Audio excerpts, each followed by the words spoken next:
right, peace and blessings, assalamu alaikum, shalom, welcome, everyone. Today, our hot topic is the language of riots, black and white. So we're going to be looking at, first we're going to stop and we're going to look at 1919, the Red Summer, and see what that tells us. Then we're going to look at the Los Angeles riots of 1991. If we have time, we will look at the riot in Miami. I believe that was 1980. But I think that to be able to look at these riots and then understand the language, understand, what's going on, why is this happening, why is that happening, is a really good thing that we have to make it very clear.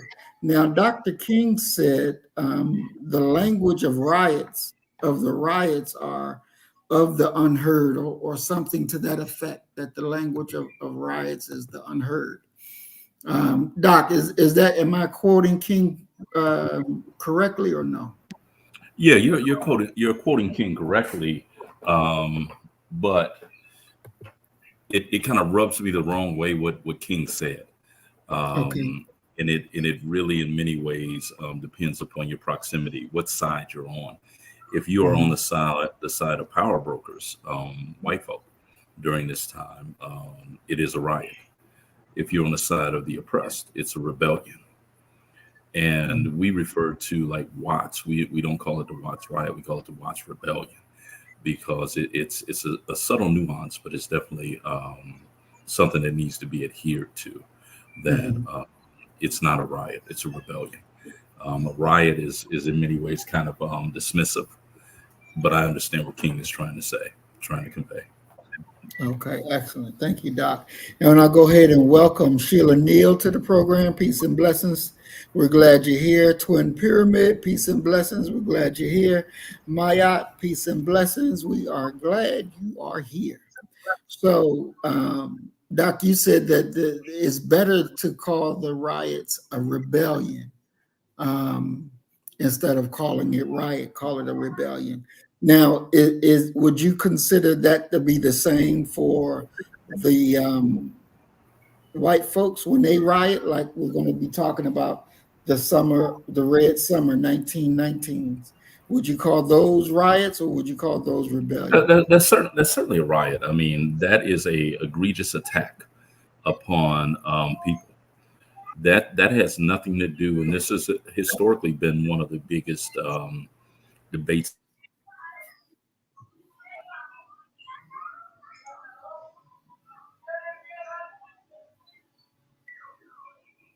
Okay, Doc, you froze up. You hear me? No. Okay, you couldn't hear me, could you? No, you have froze up. Okay, you started spiraling, so I figured I lost connection. Um, one of the biggest debates that we have as historians is quite simply, what is the difference between a riot and a rebellion?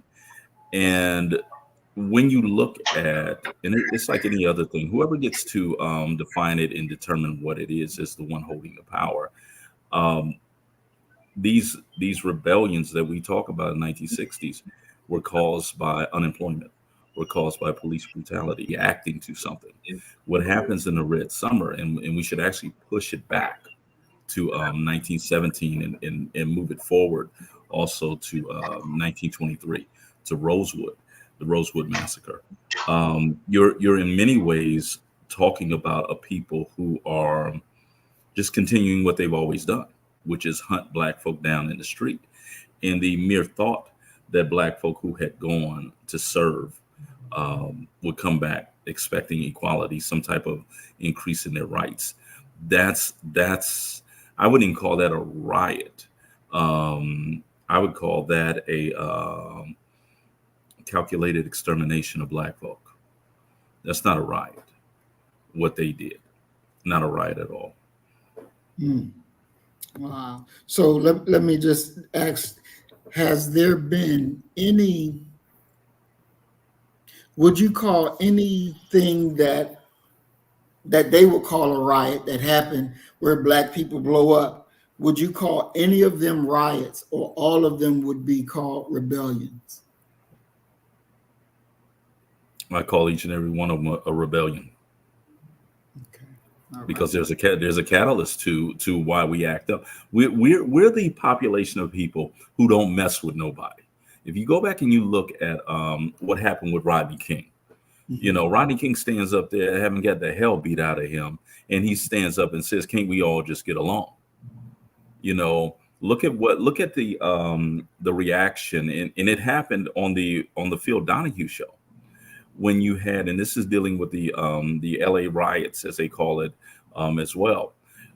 That was, you know, on the Donahue show they had Reginald Denny on there, Mm-hmm. the white guy who stopped the truck and what have you, and one of the individuals who attacked him was Lil Monster.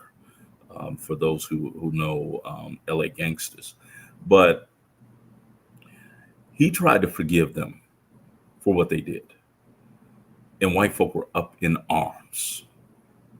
Mm. They're not a forgiving type of people. They're a people who go out and they seek retribution. They've never heard the words that vengeance is mine, you know, coming from the Lord. So let me handle it. They don't do it that way. You know, you look at the very birth of this nation. That was a rebellion. They're rebelling against British tyranny.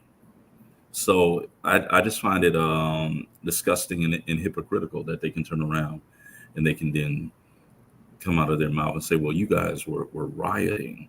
No, there's a cause for our rebellion, just as there was a cause for your rebellion against what was then your mother country, against the British. Mm. And one more question, Doc. Um, what they did, what the white folks just did down at the Capitol, what would you call that? Riot or rebellion?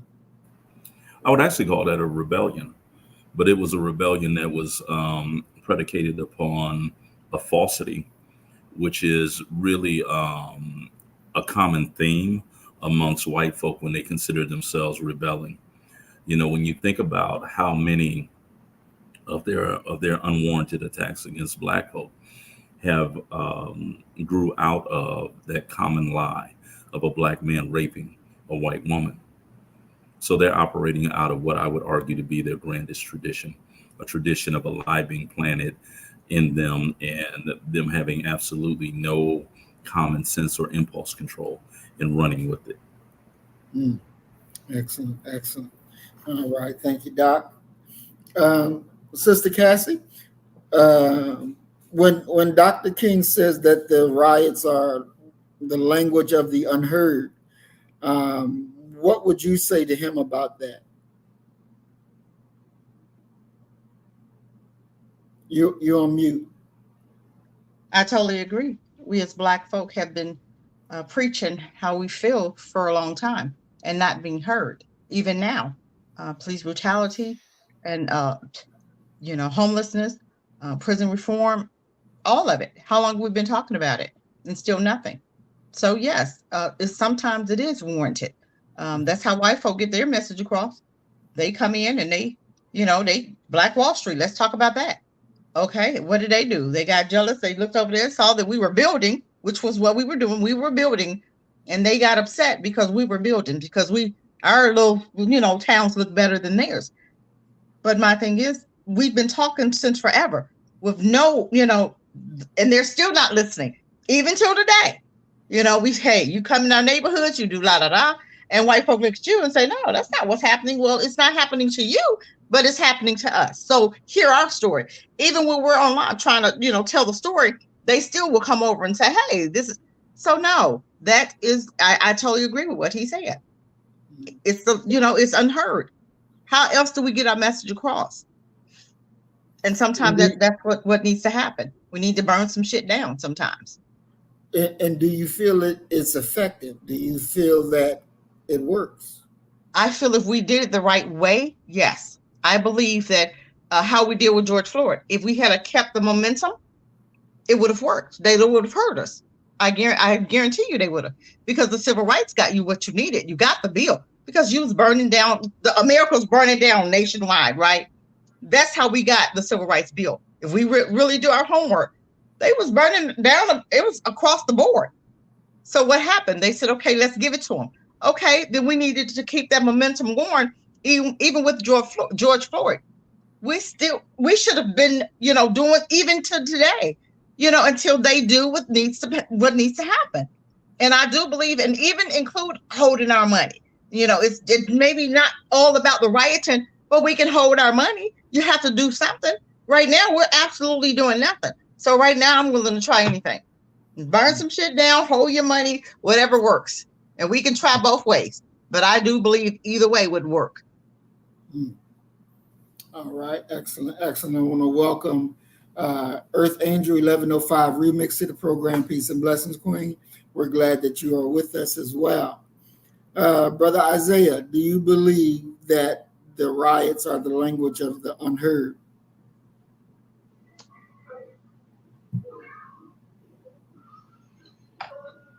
It can be a lot of things. I'm just looking up the synonym for riot. Let me go through some of these. Hold on. An uproar, rampage, pure tumult, upheaval, a fracas, scuffle, and it goes on and on. But yeah, a riot can take on different forms, and like Sister Cassie and Doc was saying, and like you just said, it can be the voice of the unheard when they have been uh, stomped upon economically, politically.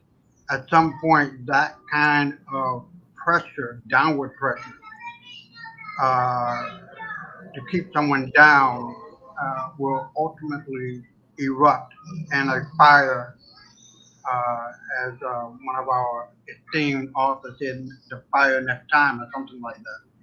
So you can only oppress for so long before the pressure of that political pressure of denying someone their political rights, economic pressure of denying someone else or a group uh, uh, economic base, and denying that and taking away from their economic base and giving it to the dominant society that is so-called, in the best example would be white folks in America.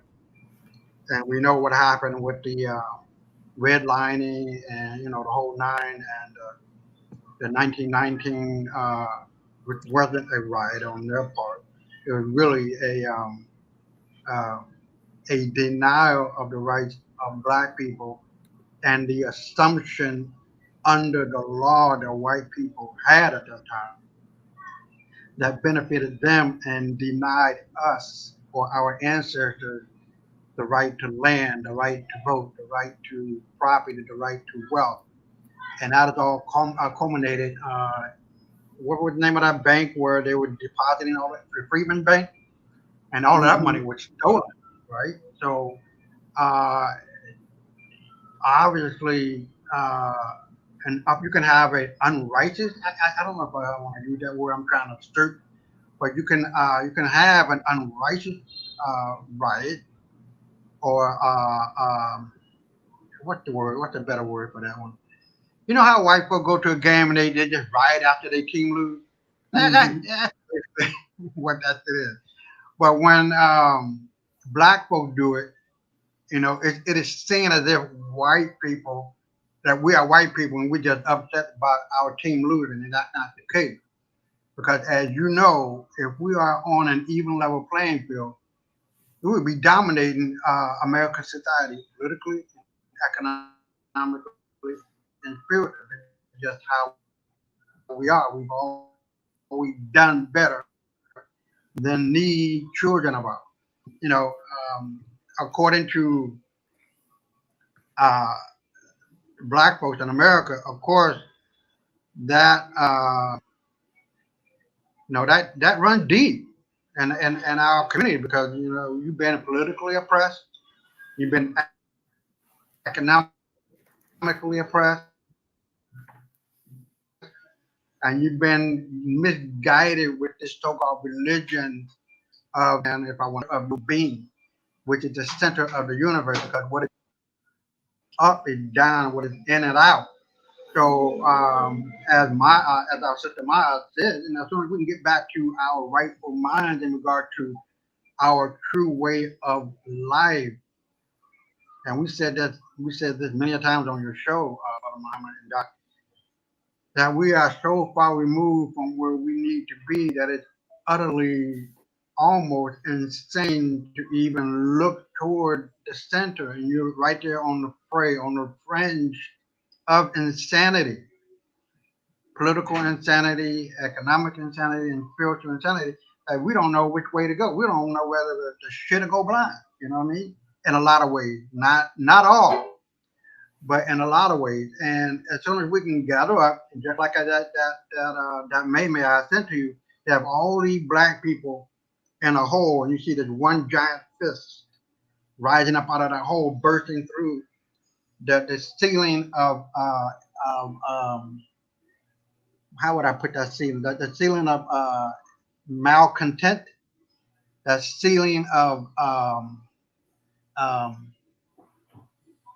not being a part of a system that is fair and just, knowing that within us there is a just and fair system that if we were running it, would it be perfect? No, but it would be better for all because everybody would have a right to do and be the best that they can be, excuse me. So all of this is being ran down or run down to its common elements: the political angle, the economic angle, and the spiritual angle. And I can honestly tell you, white folks ain't gonna give it up. And like I left a message with you, uh, when I was in school and I had to, deal with these white folks, and my parents told me before I left, deal with them motherfuckers. You know what I mean? Stab one in the eye, hit one in the eye with my fist and block that shit. And I hit one repeatedly with a hockey stick with the help of another white guy. So the moral of the story is not violence, but when violence is necessary, use that motherfucker because white folks are not going to give you your respect. You got to take that motherfucker and I'll throw it right back at you. All right. So, Brother Isaiah, do you believe that they are effective way to bring change?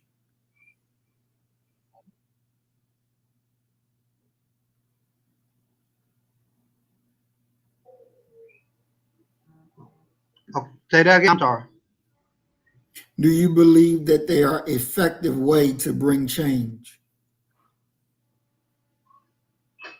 Yeah, I mean, of course, there's a million and one ways to do it, but in America, money talk, bullshit walks. This ain't nothing new. I said this before. You can look at the days when the Arabs were just riding camels on sand, broke,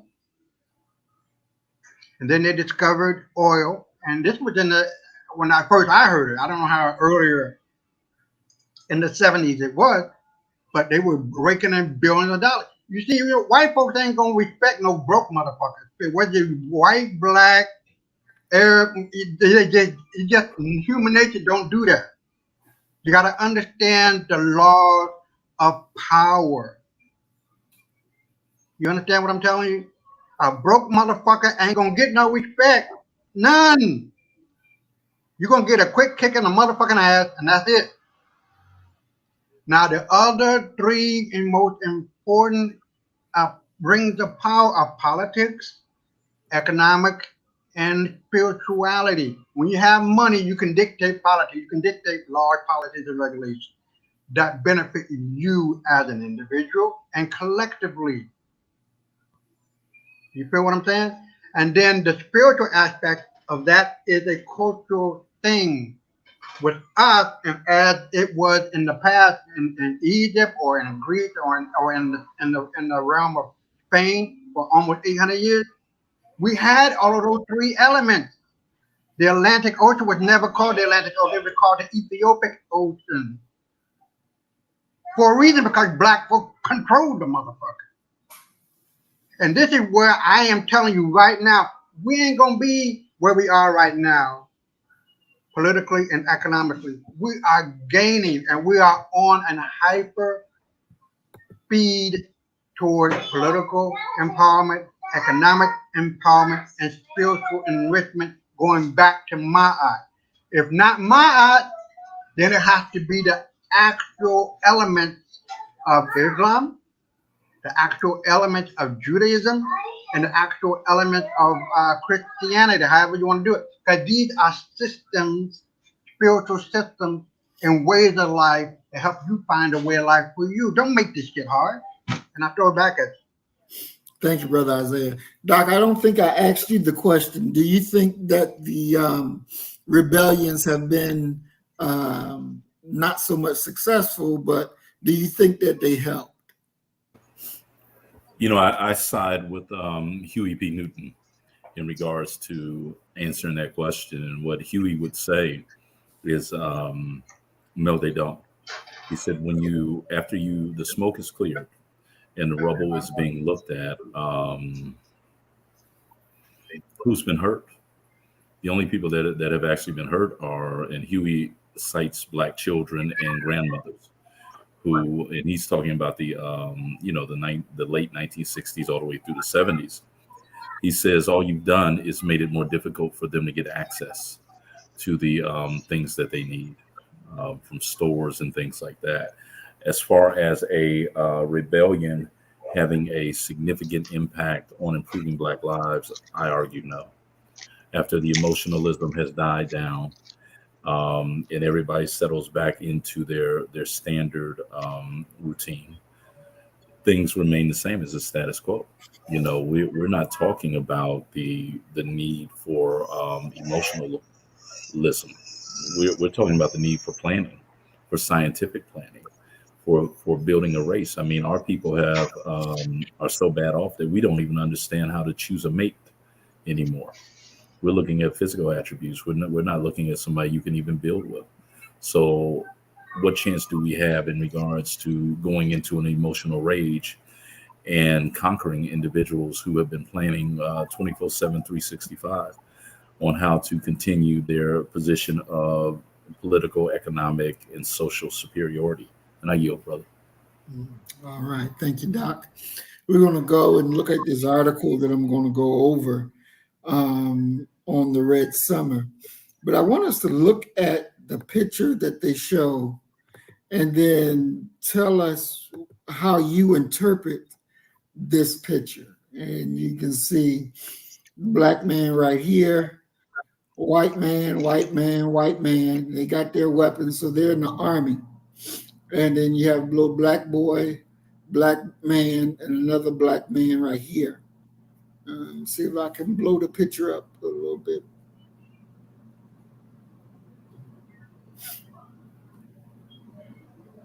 So that y'all can get a good view of it.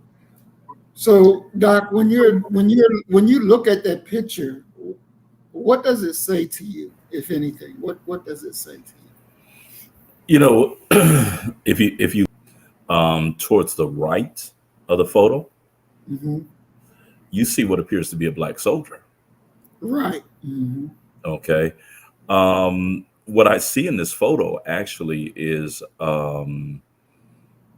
basically the summation of blacks' participation in World War I. You know, we have W.E.B. Du Bois saying that this will be the war to make Americans, so we must participate. But then a couple of weeks later, Du Bois is going to back off of that and say they are not going to let us fight. I was wrong for encouraging black men to go and serve in this war. What I see is a portion of the Great Migration, because you have to remember that when the war broke out, the vast majority of black folk were locked in the South. The availability of jobs, the opportunity to escape from sharecropping, the economic exploitive nature of sharecropping really spurred a lot of black men to come north. So many that Alain Locke the great Harlem Renaissance writer, refers to them as the new Negro. That's unafraid of white folk, that will stand up for white folk and stand up to white folk. And I see just that what black folk were in the post World War One period to and we can use this term kind of more freely after World War One, and especially with the distance that goes past World War One, this idea of whiteness. Because prior to World War One, the only white people in America were white, skinned, Anglo-Saxon ancestry, and Protestant belief system. And you had to have all three. You got to remember that America has only had two Catholic presidents: John F. Kennedy, whom they killed, and Joe Biden, who's in there right now. So being Protestant meant something to them. Black folk served as, in many ways, the rally point for the Irish, the Polish, the Russians, the Slavs to be invited into North American white people's understanding of what whiteness was. They weren't white before the war went on. And you have to remember that when we talk about this moment in this photo, it is a moment of American nationalism going crazy, because you have these beliefs that we should have never been involved in World War One, and we wouldn't have been involved in World War One if these new immigrants didn't have some affiliation, some affinity for their home country. It was a total lie, but that's what was propagated and what was talked about. And you have a group, the Ku Klux Klan, that demands that these new immigrants become white. And as Malcolm put it, he said, the first word that immigrants learn when they come through Ellis Island is nigger. And so the hatred and the attacks upon black folk in the post-World War One period brought them into the family of being white under that umbrella of whiteness. But black soldiers, and we have to remember this, that black soldiers would be lynched in the post-World War One period if they could be caught with their uniforms on. That was an extra bonus, because many of them thought that they had went abroad, and when they came back would have lost their understanding of what the place of the Negro was. So there's a lot of things going on in this photo, I would say, but we can't ignore the brother in the back and the fact that the brother in the back is actually standing down. He's not interceding. He's not doing anything to help what is his brother by biology. Mm. And Doc, let me ask you this. You touched on that there's a process when the immigrant comes into America, they undergo that process to become white. Mm-hmm. Why don't we have a process for those who come from Haiti, who come from, Caribbean, Africa, whatever, to turn them black? That's a hell of a question. And the answer to that is that they are not beholden to you. You really don't have anything that they want or that they desire. And they're more likely to fall in line with the existing laws and worldviews of the nation they're trying to gain favor with. They look at us and they see us as being at the bottom already. So why would they ever want to become us? You look at a population like Cubans who are coming into Florida. They're highly conservative. They're not seeking to form relations necessarily even with other brown people.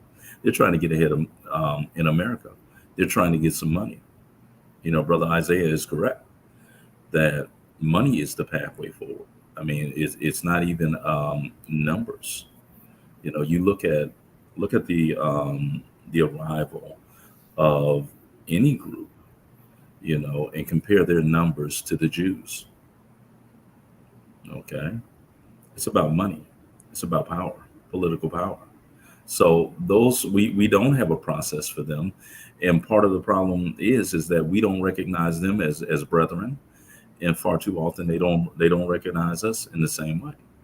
It takes us back to the Marcus Garvey thing of who told you that you were black, who told you that Haitians were not your brothers and sisters, who told you that Brazilians were not your brothers and sisters. And it always traces back to the same person, your oppressor and your enemy, who has educated you. So you have multiple interlocking problems right there where they don't recognize us, and we damn sure don't recognize or accept them far too often. And I yield. All right, thank you, Doc. And Maya says that Haitians and Jamaicans don't see themselves as black. They refer to themselves as Haitians and Jamaicans, not black. I mean, we can never forget. Remember the great book back in the 1980s, Kafir Boy. Okay, that came out of South Africa. You're not dealing with you're dealing with a situation of knowledge and indoctrination, and everyone has been indoctrinated and learned at the feet of their oppressor, and it's almost it's impossible to really think that we have a decent chance of being able to get along with each other. When I talk with when I go to Africa and I talk with Africans there, they believe all of us are rich. They believe that we live like they see in rap videos. They don't know us, and we don't know them. To be honest with you, if you go to Ghana, they have a Twi word titled Obruni. Okay, Obruni, Obruni, Obruni, and when you go there, you'll hear it so much that you'll eventually pick it up. And children, when they come up and they're seeking candy from us, they'll say Obruni, Obruni, Obruni. And what they're really saying, Obruni has two meanings. One is the white man, and the other one is stranger. And their perspective is we've been gone for so long, they don't know us, and we don't know the cultural ways and history of them. So we're not to be trusted. So there's so much room for indoctrination, for misunderstanding. And Wow. Thanks, Doc. Can I make I want to ride on the coattail of Doc for a minute. Go ahead.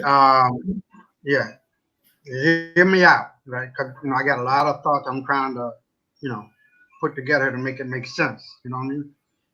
The idea of whiteness didn't start until the 1780s. That had to be preached from the doorsteps of the home, the doorsteps of the school, the doorsteps of the political chambers of the state and local and federal government, and wherever that these so-called Pelicans work. They weren't called white people. That is the 1780, 1880, 1980. That's a little bit over 200 and some odd years of being so-called white. They're not white. They're not European. They're not Caucasian. They're not Aryan. They're not Anglo-Saxon. All of those titles belong to black folk. They get this psychology going because they were looking at and getting that information from Blumenbach and Meisner. Meisner and Blumenbach lied to these motherfuckers. They were indoctrinated into a lie, into living a life of deceit. That's the fucking purpose of my goddamn book. These motherfuckers are animals. I'm not just saying it just because they said because they said about us because I feel I gotta say it, but no. There's historical relevance and evidence to this shit. We are dealing with people not even human. They're humanoid, they're caucasoid, but they're not human. I have not gotten into what happened when we put these so-called pale-skinned children of ours into Central Asia. They got mixed in with something. Hold on. Oh, shit.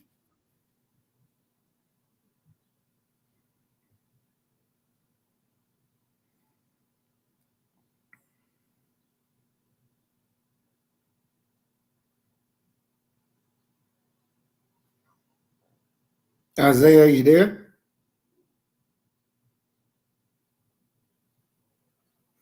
Okay, I think Brother Isaiah done froze up. Sister Cassie, what do you see in the picture? What do you get from Oh boy, this picture speaks volumes to me. I see them fighting a war, but I see only two men with power. The black guy in the back, he has no power.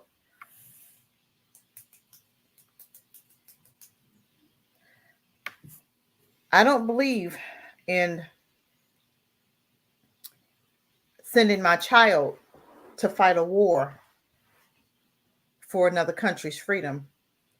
When you come back home, you're going to be hung in your suits. When you come back home, you're going to be disrespected. When you come back home, you're going to be treated unequally, but you just fought for another country's freedom. That makes no sense to me. I'm looking at the black guy in the back. He's nonchalant. He's looking at them like, whatever. Doesn't, it's not phasing him at all what's going on. It's totally over his head. No concern. And then I see, like I said, the two white guys, they got the power in their hands. Where's the black guy's power? He doesn't have his power. Where's his power? I don't see his. But I do believe that we're at a point where we need to be totally separated, because this is always going to be. We've been free enough, long enough, that things shouldn't still be the way it's been since forever. Our ancestors separated us. Looked like you had more peace then. You know what I'm saying? Mm. And now I'm looking and I'm like, everywhere you turn, the school system, the hospitals, every system that they've set up is for our demise. I mean, every last one.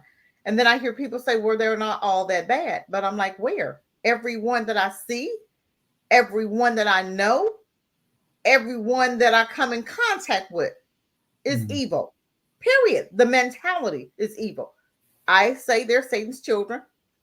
And the word of God calls them the synagogue of Satan. So go figure. I'm not going to call people who God called evil synagogue of Satan, Satan's seed. And that's what they're called, Satan's seed. It's in the Bible. So why am I going to call them friends? And why am I going to try to marry them? Why am I going to try to lay with them? Why am I going to try to commingle with them? I don't have white friends. And that's why, because they can't be trusted. So from what I see in the picture, if the rabbit, if the gun was in the other, if it was total opposite, it'd be totally different. It'll be a total different scene that we're seeing here. Because, we're nothing like them. That's not how we operate. But I do believe that when it's called for, we know how to get down. But it's not going to be that we're going to be toxic and we're going to do just because we can.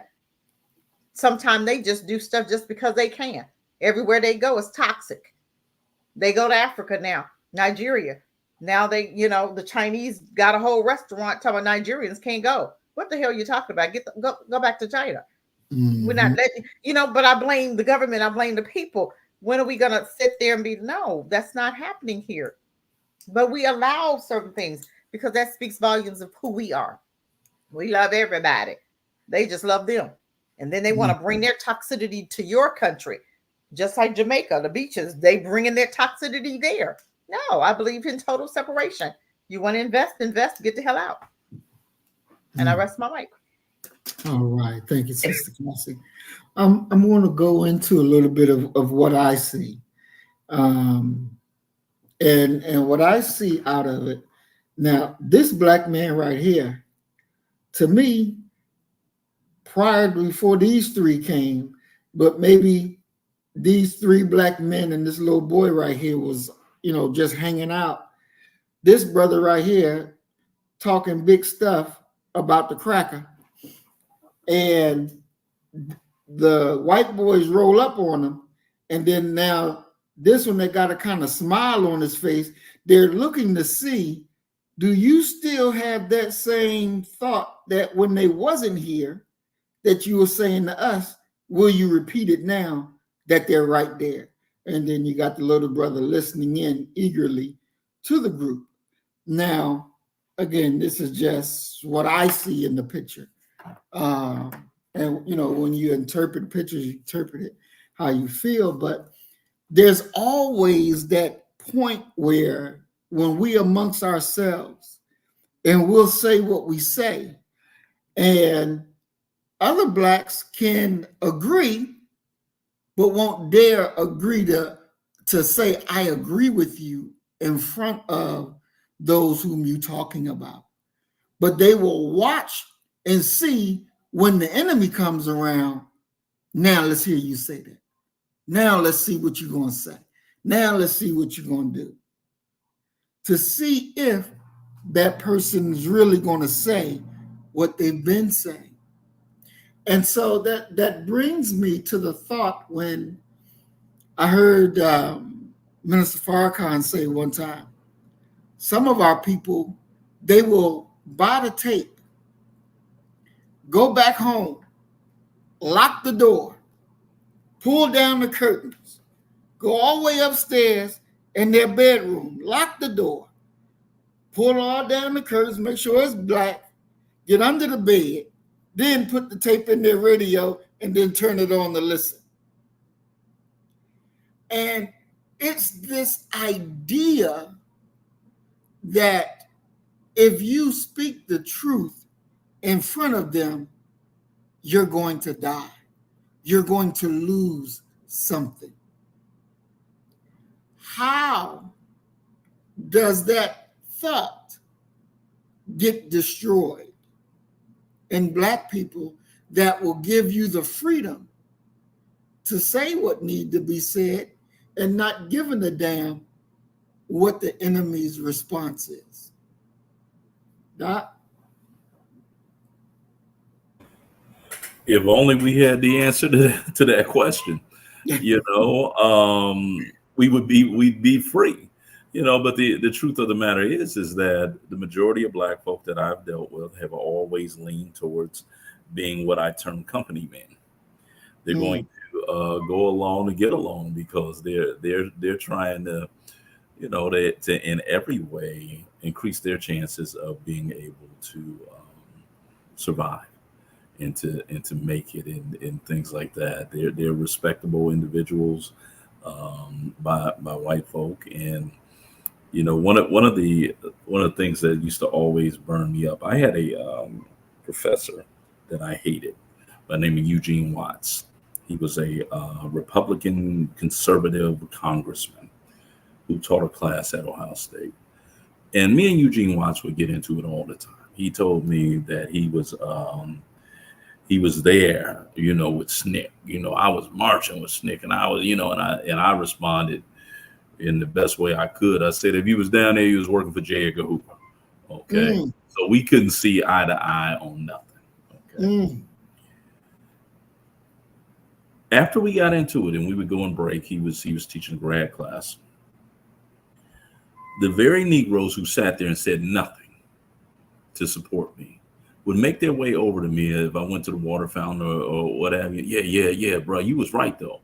You was right. Yeah, he was wrong on that. You was right, but you said nothing when we were in that class in front of that white man.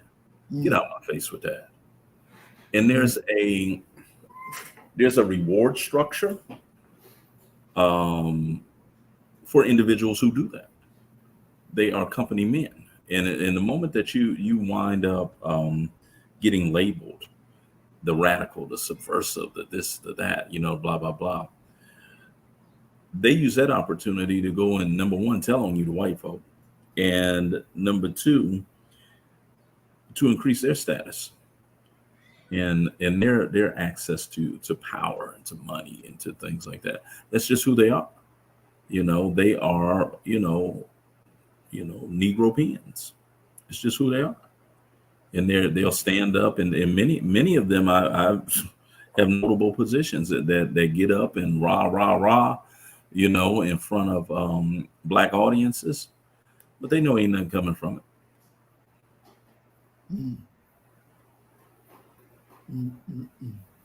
Wow. Excellent, excellent. Sister Cassie, you have an idea? You know what? I'm gonna go back to education. I'm gonna stick to that. We have to educate our own. That's the only way. And I do believe that bloodshed is going. It's gonna have to be bloodshed. People gonna die. I was watching Deacon of Fence the other day.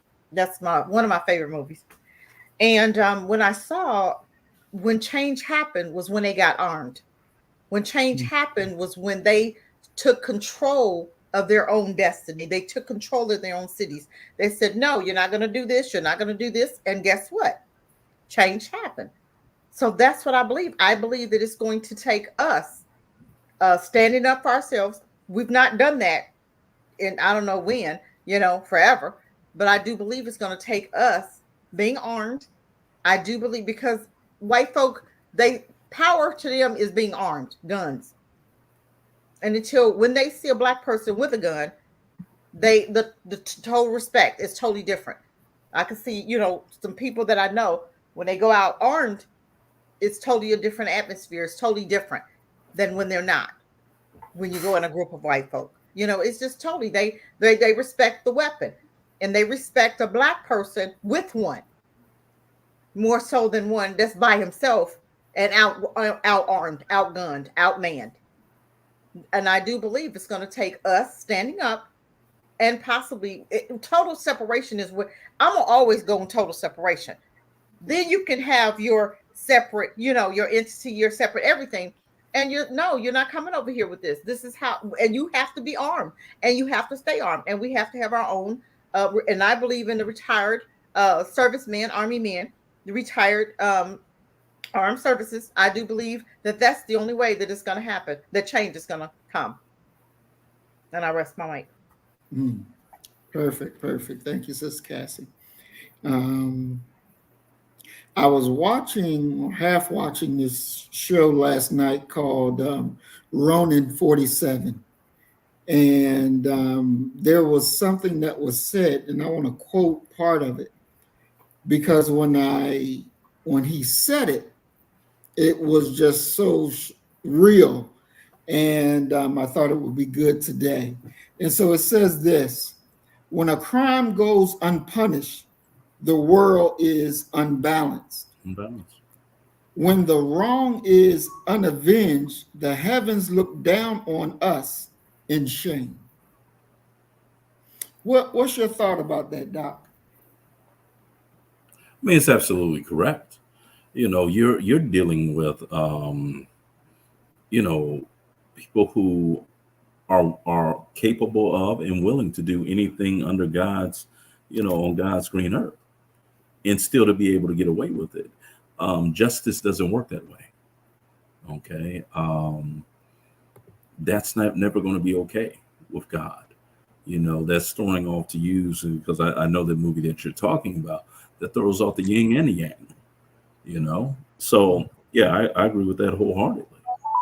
That it's not going to be accepted by nature, and there are going to be some consequences one way or another in regards to that, and they may very well be what we term supernatural. The altering of the climate, the further erosion of the ozone layer, so some folk will burn up. There will be an answer. There will be a response. Excellent, excellent. Sister Cassie, what's your thoughts on it? I was watching, here I go again. I seen this African missionary. Well, he was white, missionary that had went to Africa, right? Mm-hmm. And he tried to kill the young African girl. And she had witnesses. Witnesses came forward. And the guy didn't have witnesses, and he lied. And he got off. Now that right there, that means to me that when you cannot trust your own justice system, it's up to you to get justice. I don't believe in a system that we already know that's crooked. A system where we know that people are going to be taking money and going to just do whatever they want to do because their pockets are full. So now I believe in that person getting justice. I believe that that young lady, her family needs to take care of the judge and the white guy that tried to kill her. He slit her throat and then lied about it. And then I do believe that that to me is justice. I don't believe in just sitting around and seeing that you have a whole system, America, across the globe, that's going to always allow them to do what they want to do. When you stand up for yourself and bullies, and this is what it is, when you fight back, bullies, they cower down, right? I've never seen a bully just stop bullying out the blue. I've never seen that. I've seen bullies get their behinds tore up, then they stop bullying. And until Black people do to them what they've done to you, nothing's going to change. It's up to you to fight for you. And I believe that's what he meant when he told David to pursue. And he told him, you're going to recover all. I always say that because I believe that it's up to us. And we have his total backing. But when you sit there knowing, seeing injustice and do nothing, nothing's going to change. And I rest my mic. Thank you, Sister Cassie. Brother Isaiah, welcome back. We know you had got cut off. Did you want to finish your statement before I start reading? Let me do that, please. I'd appreciate it. Mm-hmm. But I just want to reaffirm what Sister Cassie said, that respect is not given. Our ancestors knew that shit. We should know it. We should be teaching this to our kids, the true history of our people.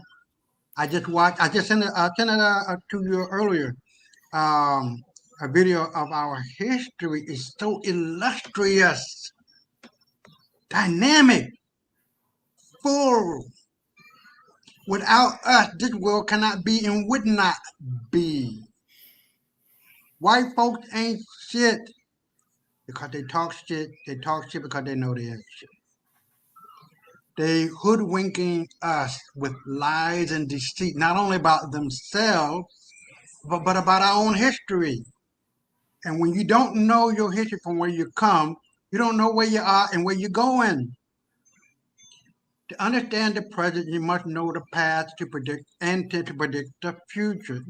It's just common fucking sense to me. You know what I mean? And our school systems are not built for us, to edify us, to enlighten us, to develop a conscience that is righteous, that is knowledgeable, that is understandable. These are the three crown jewels or gems upon the head of Solomon and our ancestors before him and after him that we must have in this present moment. Because if we don't, we're going to keep repeating the same damn dumbass nigga shit. Fuck the begging. Fuck the signs of I'm a man. You nigga, grab your dick. I look at my dick every time I go into the shop. I know I'm a motherfucking man. I got 2 balls and a dick. So I don't have to wear a sign that says I'm a man. Now, getting back to what I was trying to say before, it's really simple. These white folks, as we call them today, which is what our ancestors did not call them, they called them Yurugus and Tamahus. They show no motherfucking respect to them because they don't deserve it. These people are the most violent people on the face of the fucking planet, not only against their fellow so-called humans, but against animals and plant nature. The only thing these so-called Tamahus brought to the table, or white folks, if you want to put it like that, is really simple. Death, destruction, disease, and despair. Motherfucker, they just killed for all of the people who took the gasoline. You know what the fuck I'm trying to say? The VACCINE. Over 150 fucking million people took it. And died. And are still dying from that shit. They don't fucking tell me how generous Bill Gates is, how nice Fauci is, and how Pfizer and you know all these other motherfucking companies that produce the gasoline are. They're not good people, man. They have never been good people. That's why we kept our foot in their fucking ass and locked them out of Egypt for thousands upon thousands of years. They're not civilizable. We civilized these motherfuckers 3 times. Once in Egypt, once in Greece and Rome, and once coming out of Spain after ruling it for 800 years. And our rulership didn't really end until about the 1880s. We were fighting like motherfucker to getting our black supremacy and black superiority back. All right? So when you're looking at Meisner and Blumenbach and all these people who created these books and lies and talking about we're monkeys and we got the intelligence of monkeys, that's because they got that shit from a brother who I can't think of his name, but it's gonna come up. But a brother who was talking about them the same way. Everything they doing, we did to them. This is not no fucking fantasy in my motherfucking mind. I got evidence. I got receipts, nigga. White folks cannot stand you, motherfucker. Cannot stand us. Because we know we are the gods of this fucking planet. We are the gods in human form of this black universe that is filtered down into human form. It is like taking a fucking cup to the ocean and filling it up. That's you, Marie. That's me. That's Cassie. That's Doc. And that ocean is the universe. It goes not only shallow when you're close to the shore, but the further out you go, the deeper it goes, till you can't even see anything anymore. You can't feel anymore. You can't use your senses. You gotta feel at the 6th sense. That's God. And when you can let go of the 5 senses, you'll be able to understand it because you'll be able to feel it. There's a certain point where you go beyond your fucking 2 plus 2, nigga. Do you understand what the fuck I'm telling you? Stop following these motherfuckers because they'll lead you down the road to your fucking death. And that is exactly what is going on. These motherfuckers who created the large policies and regulations through state, federal, and local, federal, and state levels, they did that because they fear you, black man, black woman. We ran this motherfucker. We were the ones in the 1st, 2nd, and 3rd congressional congresses. They weren't white or these pale skins. Pulaski was a black man. This is not my motherfucking fantasy that I'm bringing up. I'm talking about real goddamn history and real truth that's been hidden from you because they don't want you to know how great you motherfuckers are. You are the only thing that is keeping them alive. They cannot exist without you. They're fucking parasites, leeches, cockroaches. You can't even fathom how fucking ugly these motherfuckers are.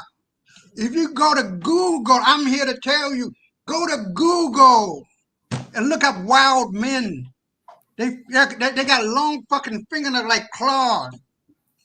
Their whole body is covered in fucking fur. And when you see the castle, you will see Black King and the Black Queen and their black militia outside protecting not only the castle and the king and queen inside, but they're fighting these motherfuckers. We've always fought with these bitches and bastards because that's exactly what the fuck they're animals.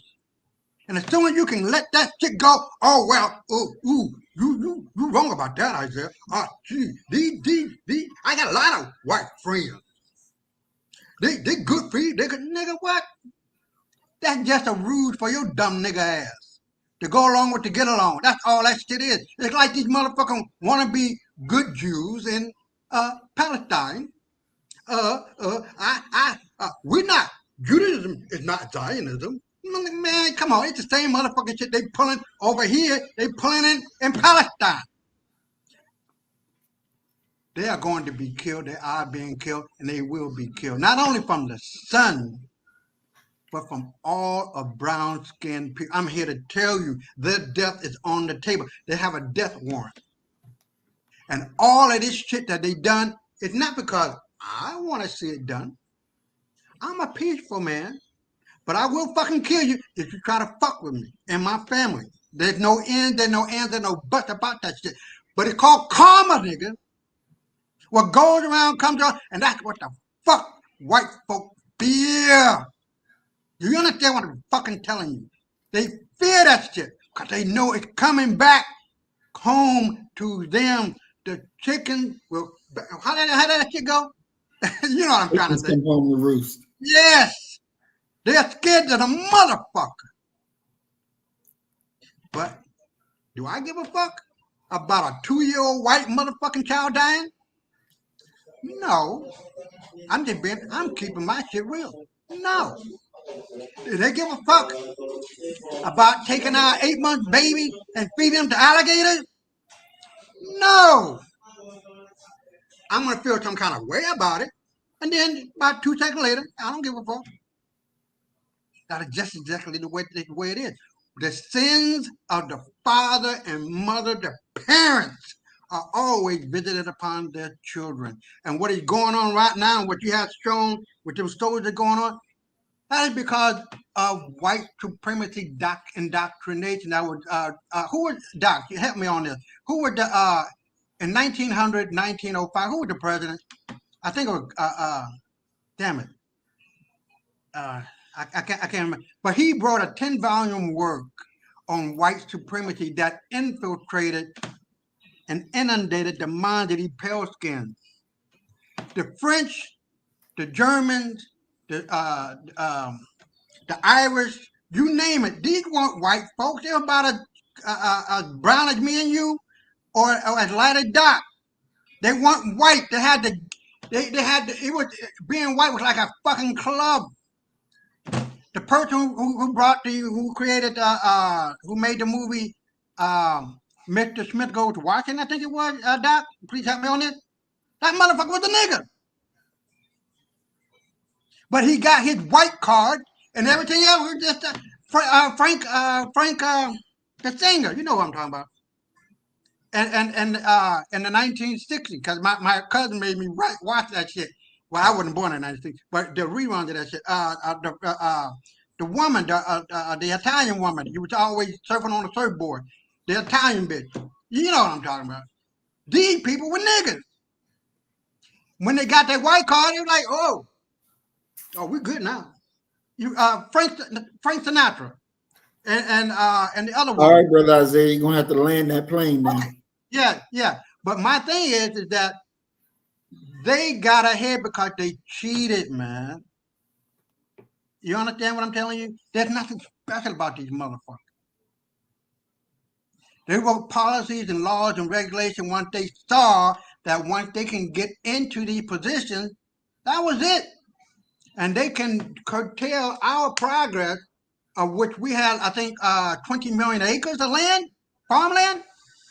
We damn near ain't got 500,000 now. So the idea is all of this shit is just a ruse that makes you feel as if, you know, the more you struggle, the better you'll be at it. It's not it. The idea is to have political, economic, and spiritual power, and that political power comes through economic means. That's what capitalism is all about, and I throw it back at you. All right. Thank you, Brother Isaiah. So I'm going to read part of this article about the Red Summer.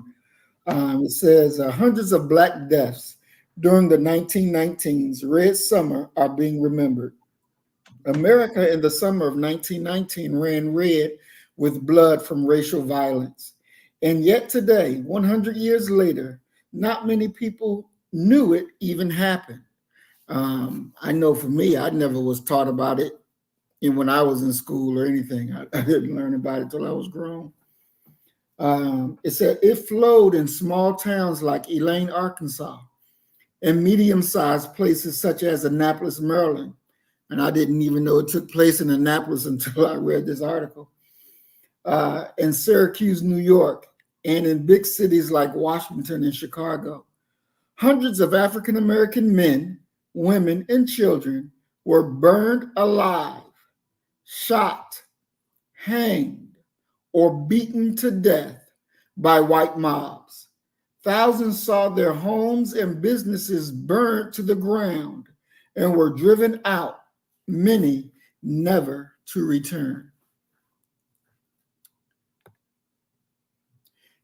It was branded Red Summer because of the bloodshed and amounted to some of the worst white on black violence in U.S. history. Beyond the lives and fortunes lost, it had far-reaching repercussions, contributing to generations of black distrust of white authority. But it also galvanized blacks to defend themselves and their neighborhoods with fists and guns, reinvigorating civil rights organizations like the NAACP, and led to a new era of activism, gave rise to courageous reporting by Black journalists, and influenced generations of leaders who would take up the fight for racial equality decades later. The people who were icons of the civil rights movement were raised by the people who survived Red Summer. Now, I'm going to stop there. And when they said that the people who survived Red Summer are the ones who taught the civil rights, who raised the civil rights icons. To me, that was a big statement. One, because I take the step that the civil rights leaders were on the wrong page. But if they were raised by those who survived the Red Summer, Doc, would you say they saw the very embodiment of pure evil in these demons? And do you think that that put some fear in them to raise them to be more, let's go along to get along. Let's fight up to a point, but let's not press it. Let's not push it. Let's not piss them off. What's your thoughts on that, Doc? Well, they most certainly saw the worst of the worst of white folk. Let's just state that. But I don't think that you can really accurately judge the civil rights movement based upon the strategies that were implemented to secure a better place for Black folk. You need to really look at it from the standpoint of the first step had to be getting equality on the law books of America. That had to be the first step. Because if you're not equal in the law books of America, and we get that with the 64 Civil Rights Act and the 65 Voting Rights Act, LBJ's legislation, there really isn't anything else to talk about, because you can't even go into a court of law with a theoretical equal footing. So that was the first step, and that's kind of the reason why it was the first step. But at the same time, I think that we have to kind of divest from the idea of being idolaters of the Reverend Dr. Martin Luther King Jr. and start looking at some of King's lieutenants, most notably a figure like Fred Shuttlesworth. Fred Shuttlesworth is not talking about this nonviolent civil disobedience that King's talking about. He's much stronger, but Fred Shuttlesworth is largely not remembered by many, except for historians, when we talk about the civil rights movement. So, and then also let's give them their due, that having seen what they saw and being raised by that generation, it took a lot of courage to even step out there and combat people who the children of people who they know have done the worst of things possible and went home and rested well that night. So I don't see it as them being instilled with anything. I think that it's an active, ongoing, running caution that they had. And we have to remember that the young folk who are going to follow behind them, we got to remember that LBJ signs the Voting Rights Act, and 10 days later we had a Watts Rebellion. That's a different generation speaking out. That's a different generation having to step forward. And it's that generation that many people say we had prayed for, because they're going to step the white folk in a unconventional way. You know, they are the children of the new Negroes. These are, you could argue, these are the new niggas, because they are not willing to take a back seat to white folk at all. And I yield. All right. Thank you, Doc. Sister Cassie, I want to ask you, as a Black woman, as a mother, if you survived Red Summer, how would you instruct your children? And I also want Mayat and Earth Angel to type your response in there as well, because I want to know, you know, as a Black woman, if you survived that horror, how would you raise your children? How would you teach your children? Ms. Cassie.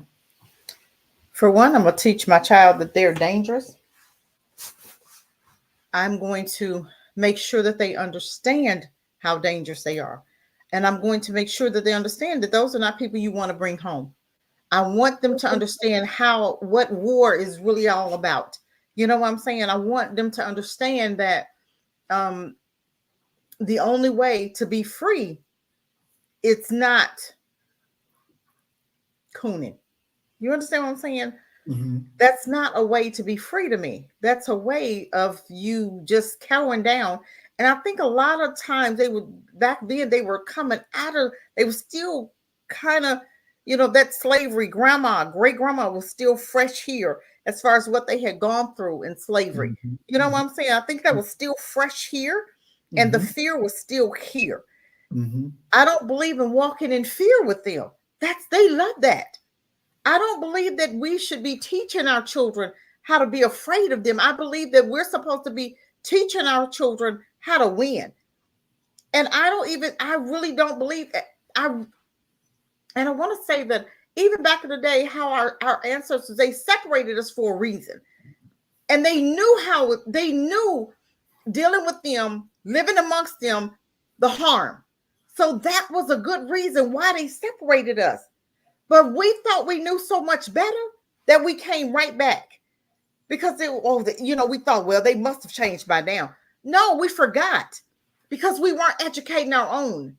I believe that we have to maintain that in order to never to forget. We're looking at 2020, 2024 now.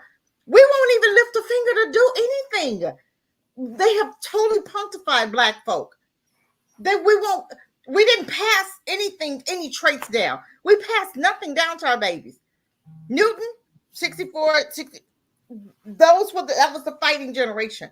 But we didn't continue that. We were supposed to continue that. Even when we saw the results of King and what he said, burning bush, we're still there. Okay, now let's talk about how we're getting out. That's what we need to teach our children. How do we get out? How do we stay out? How do we stay separate? How do we win? We stay separate. You can invest, but you can't live amongst me. You don't bring them home. You don't marry them. You don't have babies with them. Total separation. I think the less we deal with them, the better off we are.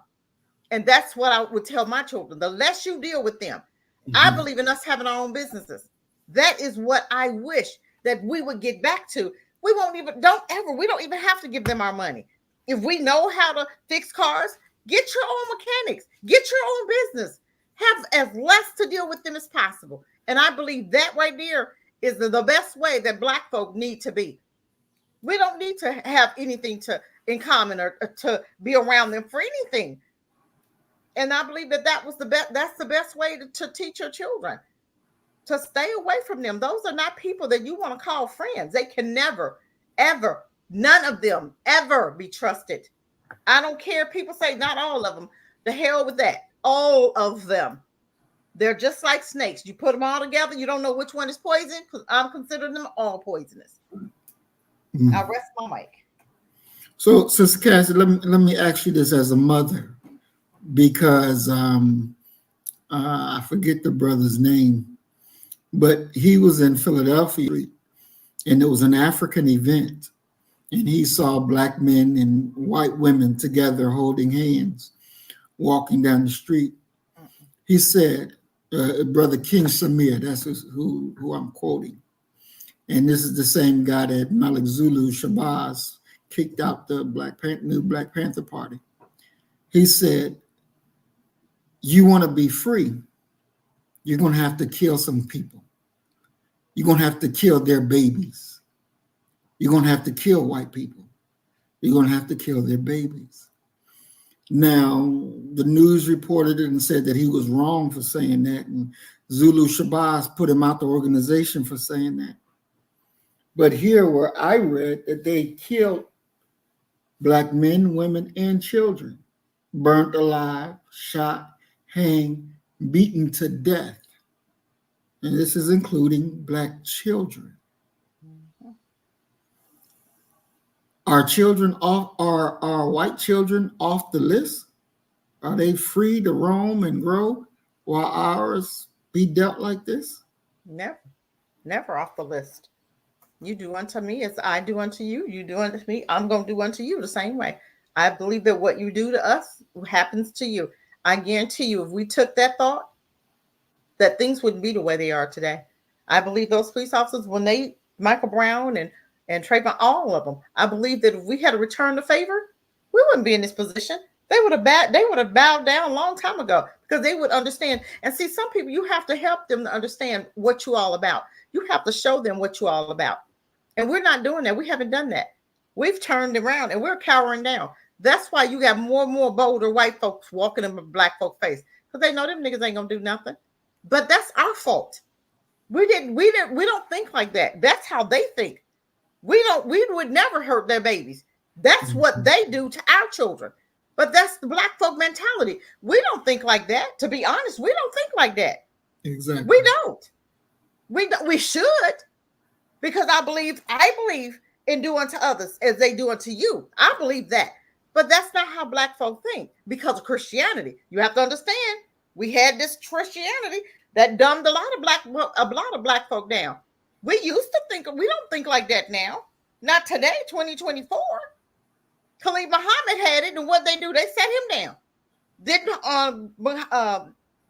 Elijah sit him down? Or Malcolm, Elijah, didn't he send I'm not Elijah. Ms. Falcon. Yeah, didn't he sit him down? He set him down. Mm-hmm. Why? He didn't. You see the difference? You can think that, but you can't say it. He said it out loud. He set him down because he's like, oh my God, what are we doing here? No. Mm-hmm. If they say that, if they doing that, if they're thinking that, then we have to meet it. We have to meet them with the same death. We have to meet them with the same punishment, because nothing will change if you don't. If you don't think like that, if you don't have the heart after that, it's not going to win. They have to see you getting down in the dirt with them. They have to see it.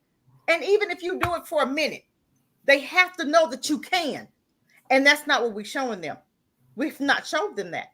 So we have to teach our babies to fight for your life, to fight for your children. We have to show them, you do something to my child, I'm coming. We have to show that. We can't be afraid to show them that. That's how we think we should be feeling today.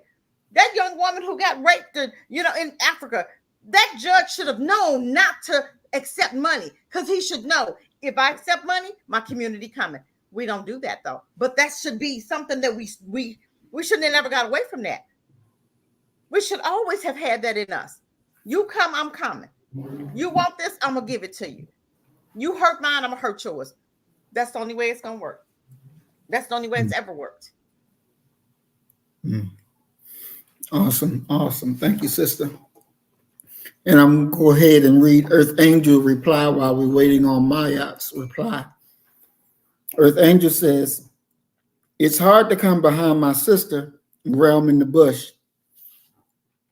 I teach my children, adult children, you don't have to hate, but you must stand for your people to survive. History is your guide to what must be done. And I rest my mic. Thank you, Earth Angel. Thank you. Thank you. Earth Angel. Oh, okay, Earth. Okay, Maya said hers is here. And Maya's reply is make trinkets, postcards, and souvenirs. All right. Make trinkets, postcards, and souvenirs. Okay, Brother Isaiah, you up. But we need the short rendition, not the long rendition. Well, you know how black folks are. I can't be white now. I can't be saying nothing in 2 or 3 seconds. But I try to keep it to a minimum. Okay. Yeah, I can't say that. 'Cause if I was back then and I had a weapon, I would be. If I'm going, I'm taking as many of these motherfuckers as I can with. They got blood in them just like I got blood in me. They breathe air. They ain't breathe nothing special. There's nothing special about their fucking blood. But see, you gotta put fear in these motherfuckers. I had no problem getting my respect in that damn school because I took my respect. How simple is that? That's what's one of the laws of the 48 laws of power. You know what I mean? And but if I did survive that, which I know I would not, because I could not even fathom losing my home, losing my business, and seeing, my son and daughter killed by these animals. Are you fucking kidding me? Are you really fucking kidding me? That I'm just gonna go along and just leave? No, I'm taking as many of these motherfuckers as I can with me. I'm just dead, but at least they know I took some or more than one with me. Now, if I did survive that, I'm gonna do what Sister Cassie said, and the other whoever the other person was. I don't remember. But you have to take. Okay, let me put it like this: the school system here is not that great. I took it upon myself, and my son, who is halfway, almost through the first grade, is now doing third grade math. That's because I took it upon myself to do it. I am blessing. Do you understand? I am paying it forward. I am giving all of what I know to my son as an inheritance. Wisdom, knowledge, and understanding, as I did with my daughters, because I only had daughters back then. But the idea that you must take control of your family, being the black man of the family. Take control of it. Don't allow these white schools, because they're not teaching your kids the truth about math. They're not teaching your kids the truth about science. They're not teaching your kids the truth about politics or whatever the other subject may be, language. You know what I mean? So I am blessing my children with the understanding and with the program that I gave out before, IXL.com. Excellent program. Deep, man. I like, well, goddamn, I didn't have this shit when I was in school. I understood math. I understand math. I can go up to like physics and calculus, all that shit. That's just pretty. I got a like B and A in it. But the idea is that you must take control of your kids' education, because the more they see, the more they know, the more they will be able to see. If they don't know a motherfucking thing, like LeBron James' dumbass school and his dumbass, these kids don't know shit.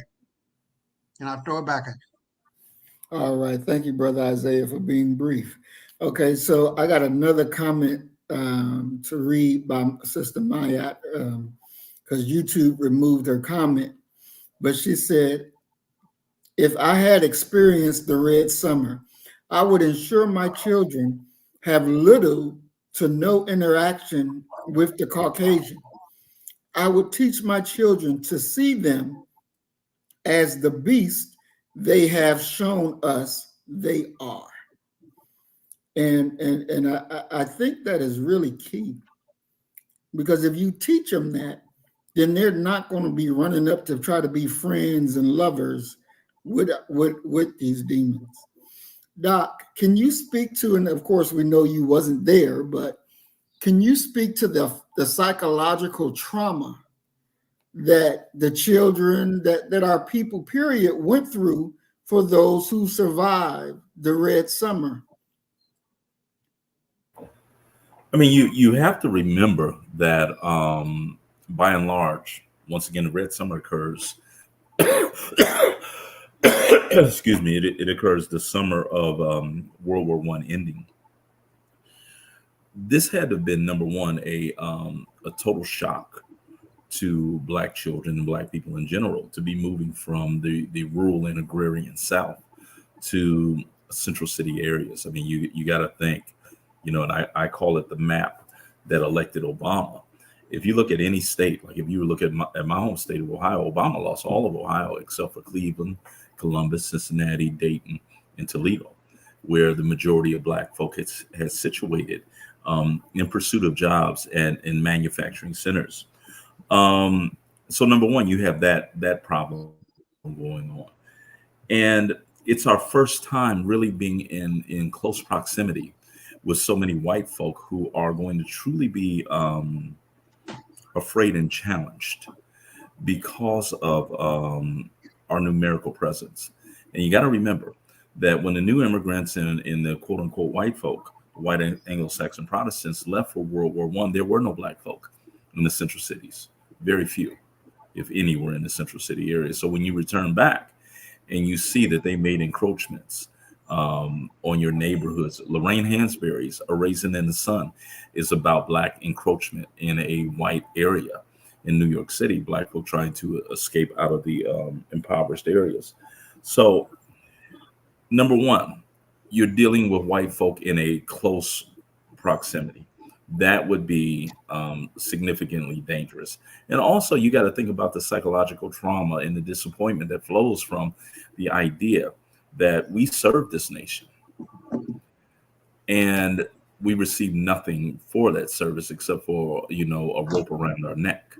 So that's another moment of trauma. And then the fact is that the bestiality, the animalistic nature of them. I'm right now. I'm doing research for a conference presentation I have to do for the East Texas Historical Association, and it's surrounding this brother who, and I'm sure that I know you've all seen his picture and didn't know his name, but he had been burned alive and hung from a tree, and it's one of the most infamous pictures. He was a 16-year-old, 16, 17-year-old farmhand who had confessed to the murder of a woman. They held a trial, and the jury, deliberated for 15 minutes and came back with a guilty verdict. Well, the trauma that I'm talking about is that they actually roasted this brother, literally roasted him. They put him on a spit and held him over fire and turned him. And just when they thought that he was dead, they would raise him up away from the fire. And when he had recovered, they would lower his ass right back down. And they cooked him, and they actually, after the guilty verdict was handed out, they seized him right there in the courthouse and then lynched him. And the governor, no, the sheriff actually hired a professional photographer to document the lynching and everything that went along with it. It's the reason why we have such great pictures of what happened to him on that day. And then you got to think about after he's roasted and killed, they take pieces of his body from his penis to his scrotum side to his fingers, his toes, his ears, anything that could be peeled off of him. And actually, we have a witness who talks about white children who were there, because this is a community celebration. These white children actually came up and pulled his teeth out of his mouth with the intention of selling them to people within the city to commemorate this killing. So, in every way, you're talking about, and I don't care where you were, you're talking about a trauma and a danger that one could never really fathom. If you look at the quote unquote Detroit race riot, it was caused by they had run a buoy line down the middle of Belle Isle, and the left side was for white swimmers and the right side was for black swimmers. Where a young black boy, he's just swimming, and he emerged on the left side of the buoy line, and then white folk were so aggrieved that they went ahead and threw rocks and bottles and bricks, and one of them hit him in the head, knocked him unconscious, and he drowned. And after that, white folk went into Detroit and rioted. And you got to remember that, and this is one of the things historically that we don't talk about. Malcolm said this. He said, quit talking about the South. As long as you south of the Canadian border, you south. In the 20th century and to this very day, Michigan has the largest number of Ku Klux Klan members in America. And most people would think Mississippi, Alabama, Georgia, what have you. No, it's actually Michigan. You know, it's one of the telltale signs of the fallaciousness of the autobiography of Malcolm X, him talking about there being Klan members in Omaha, Nebraska. Why would there be Klan members in Omaha, Nebraska? You know, the Klan rose up to protect jobs, to protect turf and what have you. And the Motor City, with all those black folk there, yeah, you're going to have white folk joining these clubs, which is the Ku Klux Klan, to get these jobs, to have a monopoly on jobs, to have a monopoly on politics and what have you. So, you know, wherever you went, you know, if you were black in this post-World War I period, you know, the world was a ghetto. And I'll stop in saying this once again. We talk about the Red Summer, but you got to push this back to 1917, okay, where you have the first real attacks of white folk against black folk in urban settings. Those attacks start way before 1919, okay, because white folk, once again, are trying to protect their turf. They don't want black folk in their neighborhoods. They don't want black folk around them.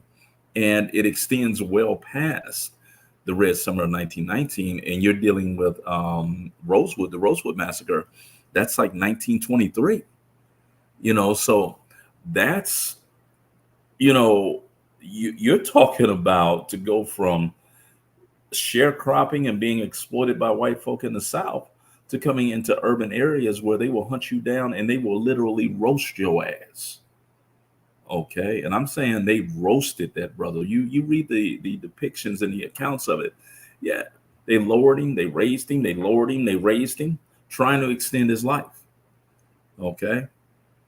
And it's one of the occasions, once again, it was a professional photographer who was there, and they utilized those the entire process of his murder for postcards, you know. And the only thing that sort of lessened it and stopped it, and this happened in Waco, Texas. The only thing that stopped it was the city leaders of Waco said, please stop using these photos because it's making the city look bad. Excuse me, Doc, but don't forget they ate him too after they roasted him. Yeah. Well, they didn't eat this brother. This brother was cooked well too well, you know, to be cooked, and hung up on a tree.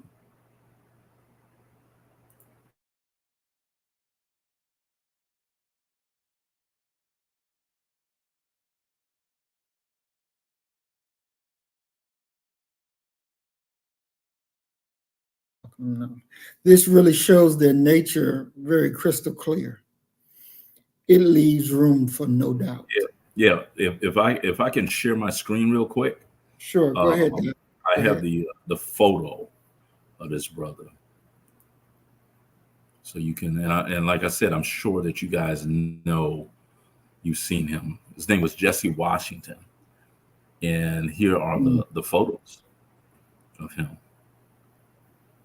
And you can Yeah, I see people remember clapping that photo. in the Yeah. back, laughing in the black. Look at all the people who are there. Okay, yeah, Mm, that's him. They literally cooked mm, that brother.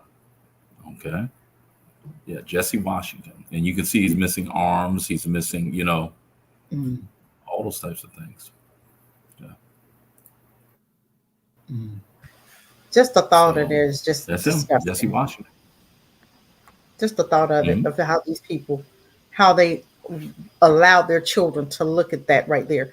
So they not only traumatize their babies. You know what I'm saying? This is why they act the way they do. And then you want to turn around and marry them. They did this to that brother, and then you want to bring him home. No. Yeah, I mean, this is a part of that indoctrination, that socialization, that educational process of how you handle niggas. And just as we talk about the leaders of the civil rights movement were raised by people who had lived through the Red Summer. The opponents of the civil rights movement were raised by the very individuals who had perpetrated the Red Summer. And we do ourselves I don't think that we do ourselves a grave disservice by not looking that history square in the face, you know, because mhm. that's your reminder right there. That's your reminder. It should be your reminder if you need Mm. one. Doc, do you think that the majority of our people have that kind of courage to look at that red in the face and understand what it is and then handle No, business appropriately thereafter? no, not at all. I mean, you got to think that even if you're talking about Holocaust, the Jews have embraced their Holocaust experience and use it as a main pillar for why they should be given preferential treatment at every turn. Black folk, we're ashamed of slavery. We're ashamed of our experience as if it is our shame. Okay. So looking at this history, many I've had people tell me, hell, even on this show, somebody once said, I didn't come here for no history lesson. Our people are principally seeking psychological refuge from the hellishness of living and being black on a daily basis. It's one of the reasons why they play so much, they laugh so much, they joke so much. They don't want to look at the raw dog, unadulterated, undeniable experience of those who have come before them. Period. Mm, mm, mm. There is definitely a problem. Is definitely a problem having to understand this and then make right decisions after this. And you have to have that kind of courage to do that.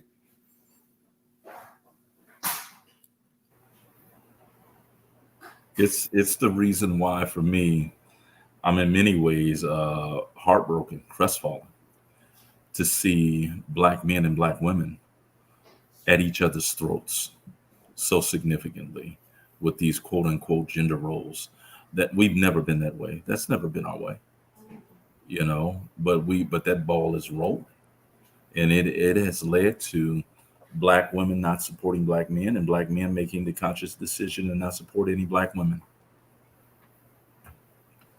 Let the enemy have them. I've had some brothers actually literally say that to me. And it's black women, they don't feel protected by black men, and they probably shouldn't, because you don't know where their brother's head is at. And I know many brothers who don't know where sisters' heads are at and don't even speak to them anymore. That's where we're at now, unfortunately. What we're talking about is a subset, a subculture of mainstream black culture, of people who still are down for the cause. Majority of these people are looking for a financial come up. They're not really concerned with what's going on with black folk in general. As long as they get theirs, they fine. Wow. You know what? Even with that, we still don't even understand where it all started with that, the gender wars. We couldn't even pinpoint where it started. I do believe that was a white trait. That was somebody that threw that in the fire and black folk grabbed it and ran off with it. Not without, but it's going to be up to us to defeat it. It's going to be up to us to reverse that.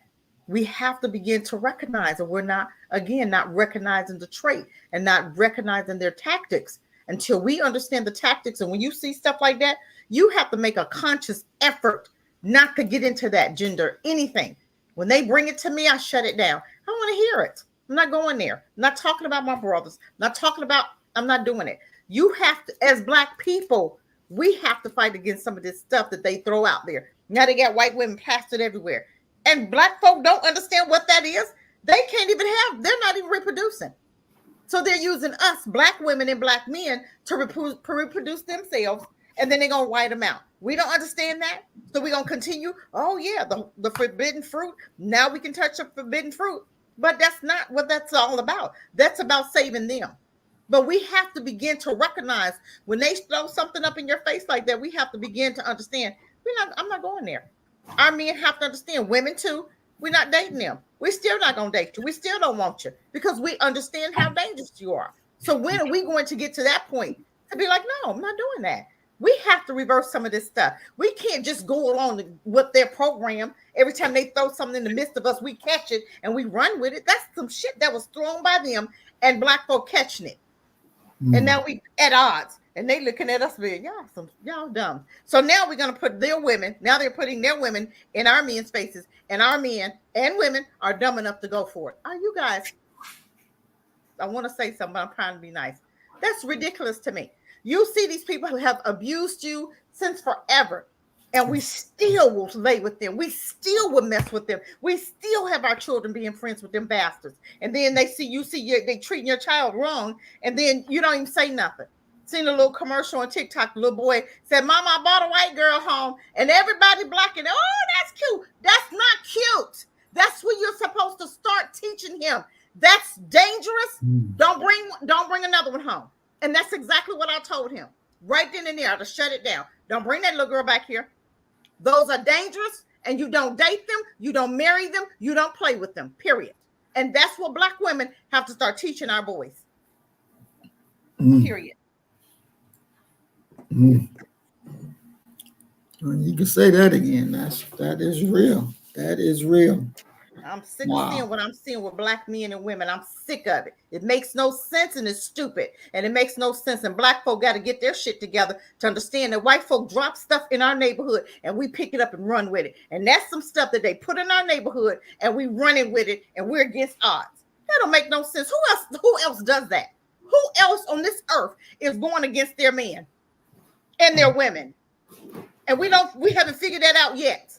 That's some white folk shit that they put in our neighborhood and we done ran with it. Period. Y'all keep running with it though. Because when they kill our men, they coming after the women and children. Then who you gonna have to protect you? Okay. It's real. I want to read what Earth Angel says. Before I do that, I want to welcome MP to the program. Peace and blessings, MP. We're glad that you're with us. Also, I want to welcome Brother Willie Rivers to the program. Peace and blessings, Brother Willie. We're glad you're with us as well.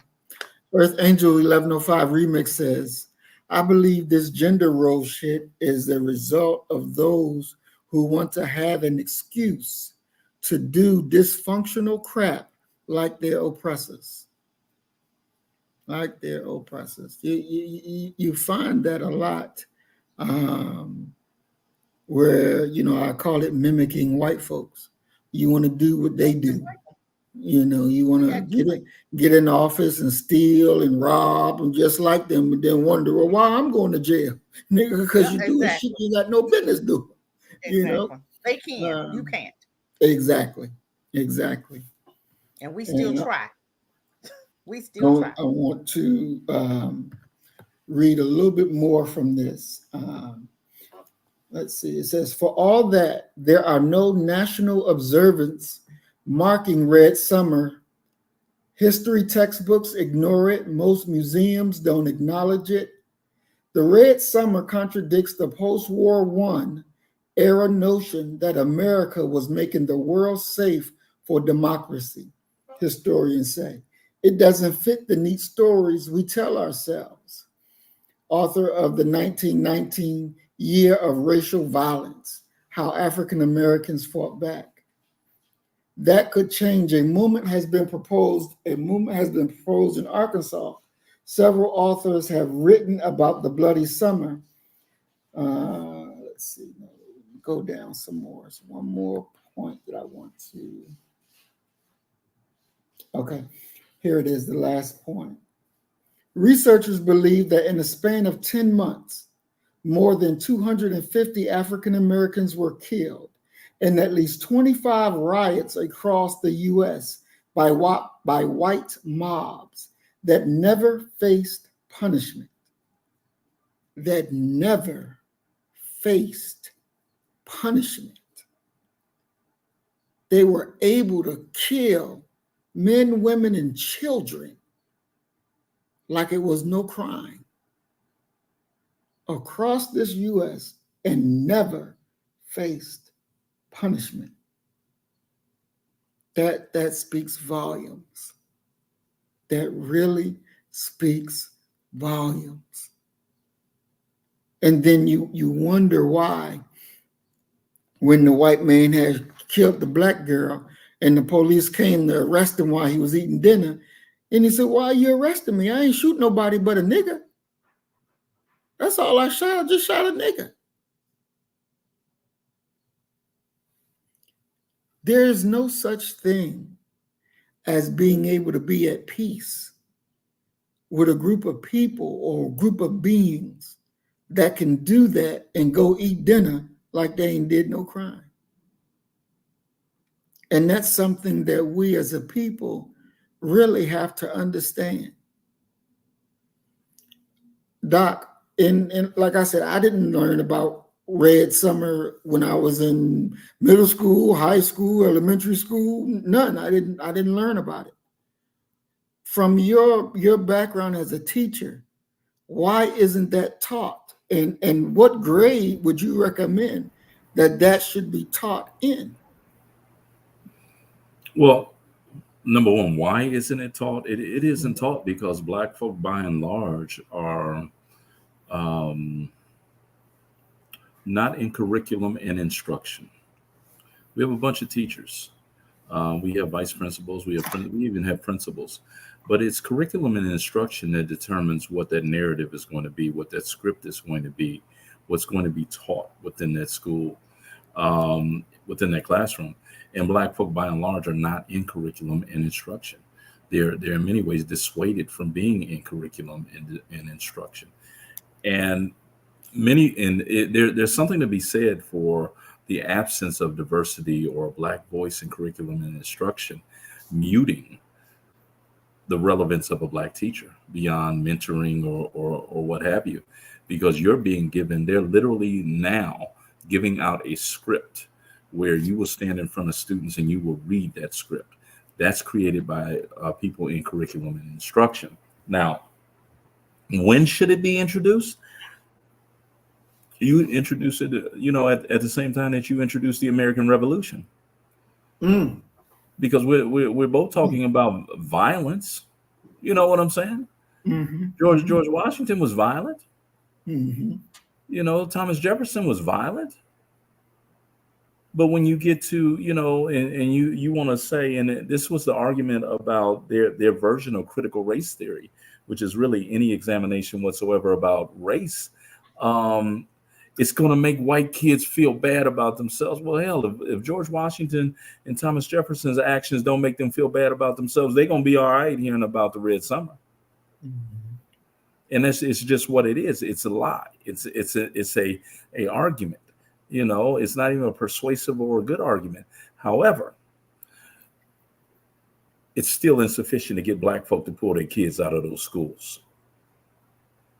We need to begin to look at what our issues and our problems are from a different standpoint. What is the outcome you want? Now, the outcome you want is to have free-minded black folk. Mayat, you're correct. Free-minded black folk. Well, then you can't have them sitting and absorbing the lessons of those who oppress them. It's just that simple. What's the outcome you want? If the outcome that you want is to have another generation of black folk who graduate with a quote unquote college degree, and the ultimate outcome of that, what you encourage them to do is to go find a white corporation that they can go and work for, we'll never get out of this. And that's what it comes down to. We're not talking about rocket science. We're talking about cleaning your mind. And until you clean your mind, you're not going to understand the merits of collectivism. Because you're going to be sitting up in here talking about, I ain't going down there to spend my money. He ain't going to have more than me. Versus realizing that even the black barbershop is able to employ a hardcore unemployable to sweep up the shop. Nobody's going to hire that brother to do that. Nobody's going to pay him a living wage. And let's be honest, with what we have going on right now here in Texas, San Antonio, Austin, and Houston's was actually challenged by the state of Texas because they're assholes and trying to punish Houston for a lot of reasons. But they're handing out guaranteed income now. If you're if you're 200% below the poverty line, they will give you $500 to help you make ends meet. Now, recognize and understand that we've transferred from a manufacturing economy, steel mills, automotive, a long time ago, and slid into a service economy. Now, that service economy is being done away with. You got machines and computers that are making hamburgers, that are taking orders X, Y, and Z. In 20 years, we're going to be at beyond the tipping point where people are going to just have to have money given to them. Otherwise, you're going to be living like, remember the old movie Escape from New York? Yeah. Mm-hmm. That's what you're going to be living like. Yeah. And black folk we have to look at what is the outcome. If you want to live with dignity, we got to send our kids to STEM. We got to focus them on tech, and the goal has got to be start your own business. And we're not talking about you being able to turn into Bill Gates overnight, but maybe your child will, maybe your grandchild will. Plant something here for them to build upon. And all you Negropeans understand that you take your ass down there and you support that business, even if they're charging 13 cents more for a hamburger. Support the black burger. And I yield, brother. Doc, you asked a very good question. What is the outcome you want? Looking at the American school system, what is the outcome that they want for our children? They want our children to be grease. Okay. And like anybody that has ever had a car, you need grease in that engine. They need grease in that capitalist engine, that business, that corporation, to make it run. However, after a certain time, your car gonna start knocking. And when that car start knocking, it is time to pull that plug out, let that grease fall out, and get some more grease and put it back in. Okay. So the grease, although it makes the machine work, the grease is easily replaced, and it will be replaced.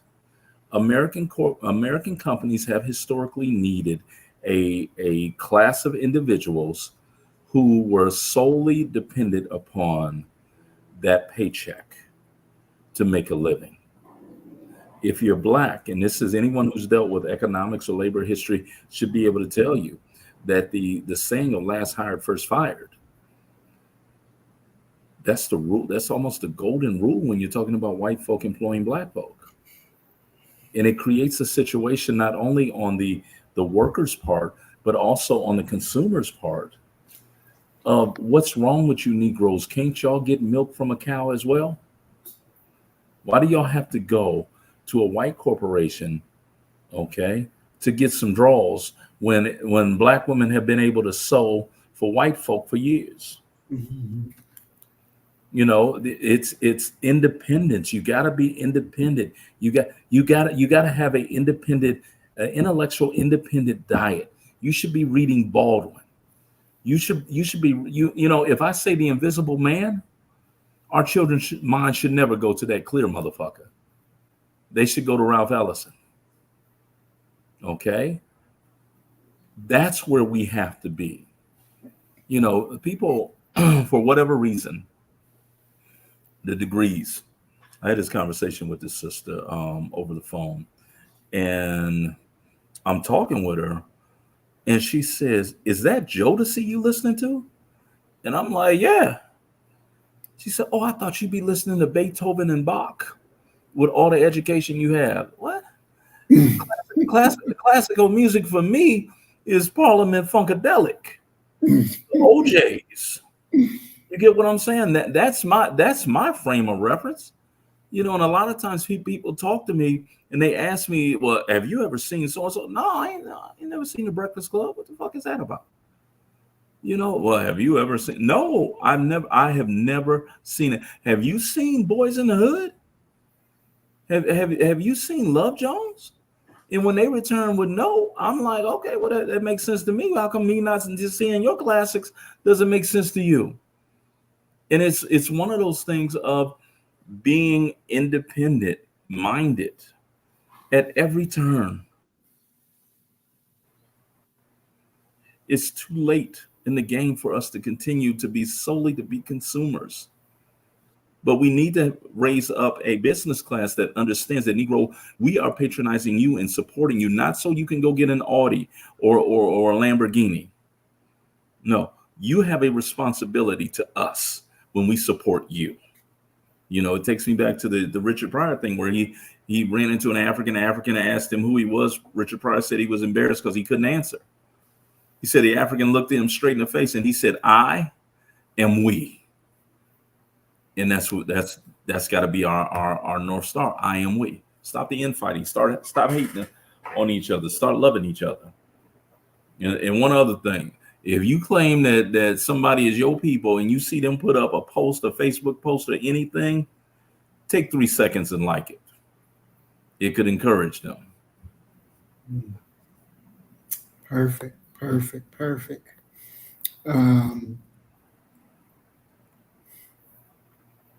Maya says that they wanted our children to see the world through a Eurocentric lens. Well, I would say they want our children to look at it through a white world supremacy lens. You know, they want you to understand what winning is. You know, Jane Elliott, the great educator, Jane Elliott said, "Come on, you black people know how to get ahead in America. Act white." And she would lie. If you act white, they'll reward you. Period. And you really need to check yourself if your oppressor is awarding you. Definitely. I'm gonna read this last little bit from this article. It says the bloodshed was the product of a collision of social forces. Black men were returning from World War I, expecting the same rights they had fought and bled for in Europe, and African Americans were moving north to escape brutal Jim Crow laws of the South. Whites saw blacks as competition for jobs, homes, and political power. Ethnic cleansing was the goal of the white rioters, said William Tuttle, a retired professor of American Studies at the University of Kansas and author of Race Riot, Chicago, and the Red Summer of 1919. They wanted to kill as many Black people as possible and to terrorize the rest until they were willing to leave and live someplace else. The violence didn't start or end in 1919. Some count the era of the Red Summer as beginning with the deaths of more than 24 African Americans in East St. Louis, Illinois, in 1917, and extended through the Rosewood Massacre of 1923, when a Black town in Florida was destroyed. All told, at least 1,122 Americans were killed in racial violence over those 6 years by Tuttle's count.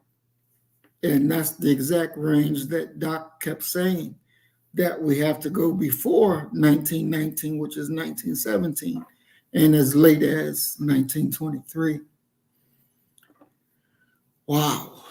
So unfortunately, we are at our time. I didn't get to go into the riots, but if you all can join me tomorrow, we want to pick up with part 2 and go into the 92 riots in LA and talk about what we can see, what we can find, what we understand, building upon the lessons that we've learned today, dealing with this topic. Wow. You know, and as y'all give y'all closing comments, I want y'all to address this question. Do you think that those places like Rosewood down in Florida or East St. Louis, Illinois, which I've been to East St. Louis, I've been there and walked around and saw the devastation because it's still destroyed. That place, my God. Should they be turned in some type of remembrance war memorial, or, you know, how do you see what should be done to places like that? How should they be remembered since they're not taught about in school?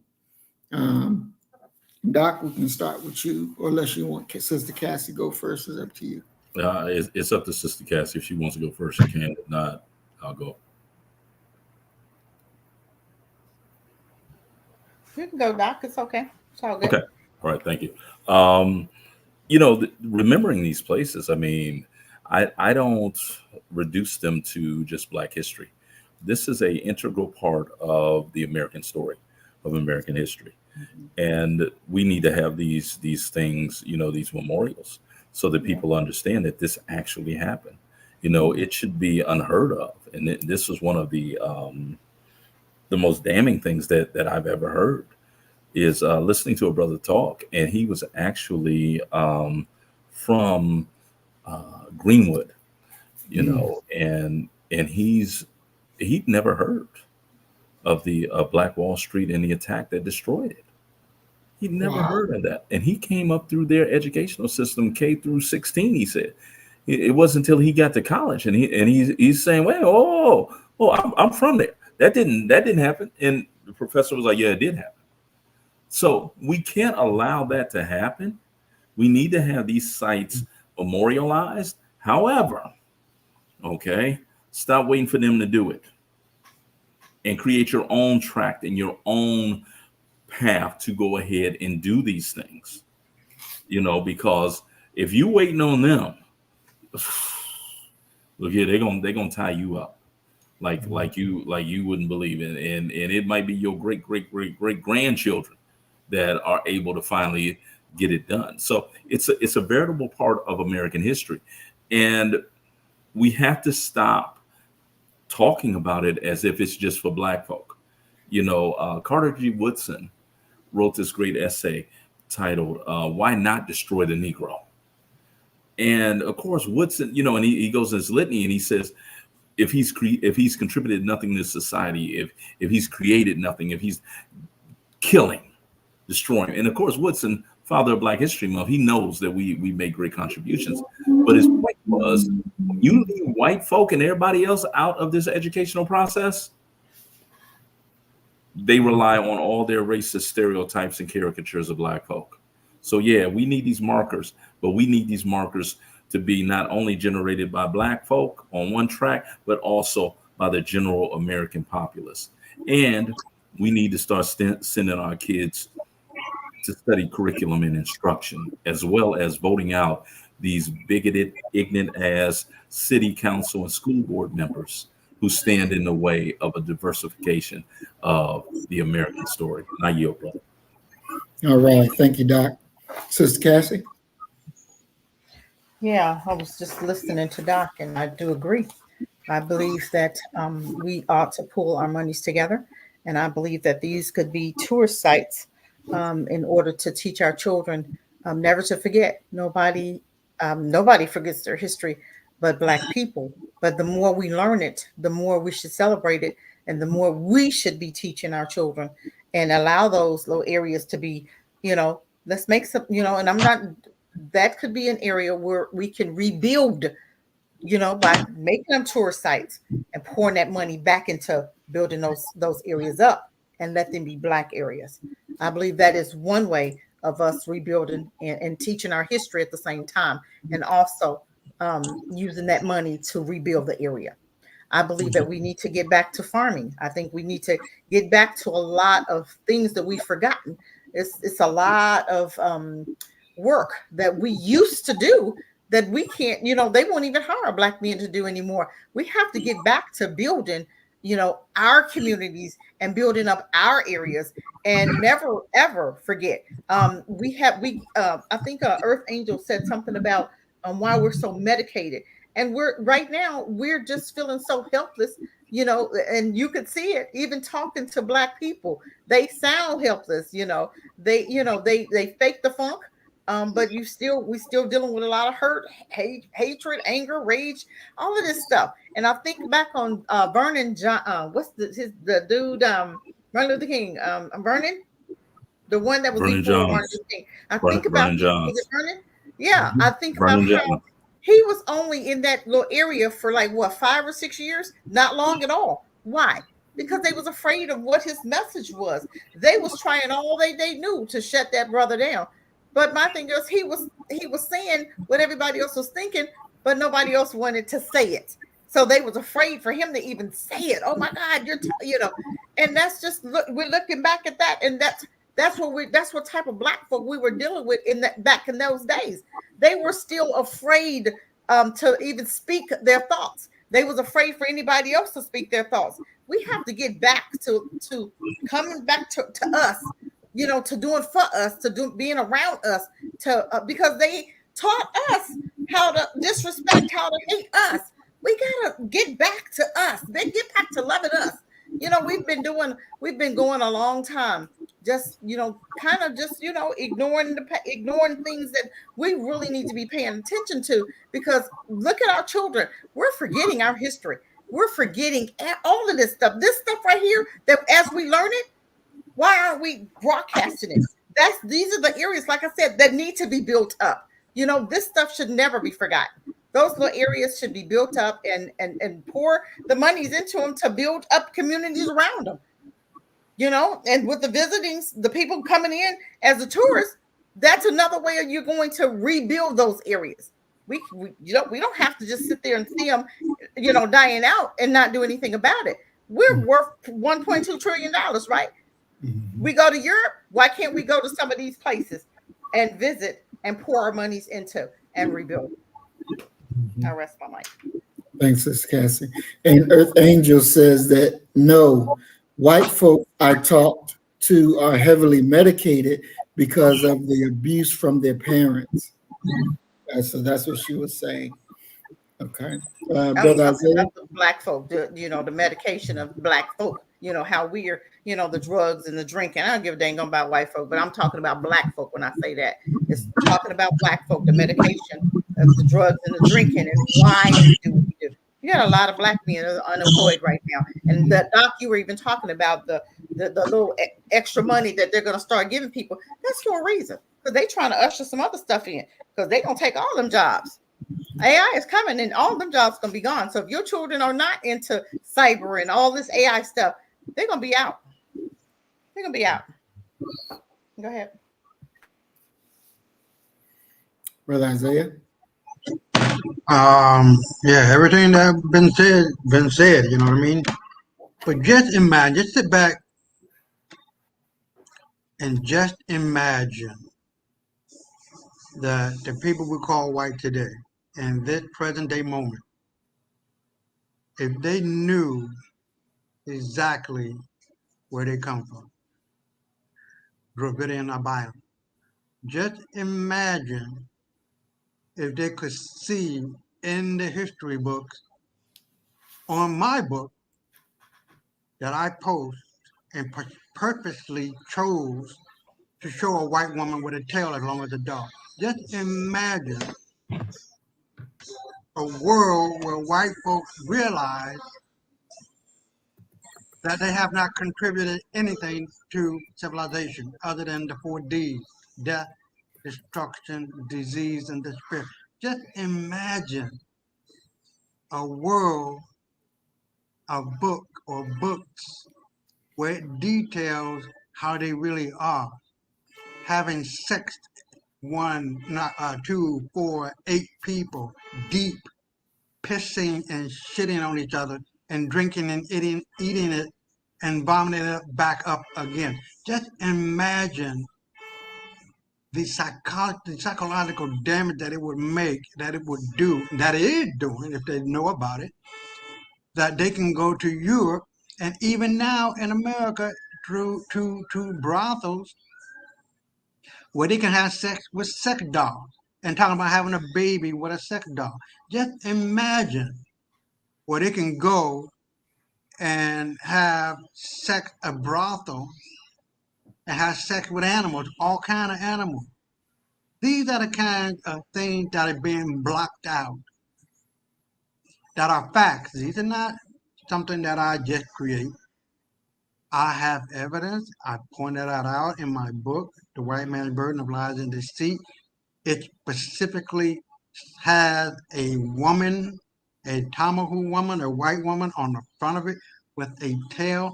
Do you know how damaging that is to their psychological state of mind when they see how they really are? Nasty, disgusting, fucking animals who have never created not one civilization, not one world religion, and sadly, as Dr. Martin Luther King found out after trying to get along to go along, he finally said, these motherfuckers ain't got, I'm adding, but these motherfuckers ain't got no morals and no conscience. It's too late. It was too late at that point. What was going on with us, we were beating the shit out of them in the South, man. Beating the fucking shit out of them, stabbing them, shooting them, killing them. This is not imaginary shit. And then the big 6 happened. Oh, we got to calm these niggas down. You know what happened? Or what could have happened if we kept on doing what we were doing? It could have changed the whole dynamic in America. But because we had some go along to get along cooning ass niggas, known as the Big 6, with King involved in that shit, caused us to integrate even more so. And in the end, he ended up saying, we can't deal with these motherfuckers. These white folks are going to always be white folks, going to always be white folks, and we can't go along to get along with these motherfuckers because they have no morals and they have no conscience. And I throw it back at you. Thank you, Brother Isaiah. One last question to the panel.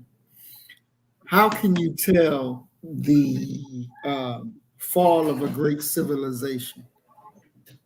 We say that America is falling. How can we tell that this great civilization known as America is actually falling? Oh shit, it's falling right now, cuz. I know, but hold on for your answer because we're going to go around. Oh, okay. Get your turn.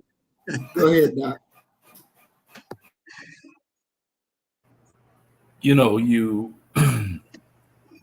have to really think about the fact that this nation is no longer on one accord. It is infighting. It is eating its own. Even its elected officials, the Republicans and Democrats, can't see eye to eye. This idea, and Huey P. Newton warned us about this, stop calling companies American corporations because they'll go anywhere in the world to exploit workers and increase their profit. So now you don't have, you have an outright fight going on between corporations and also workers.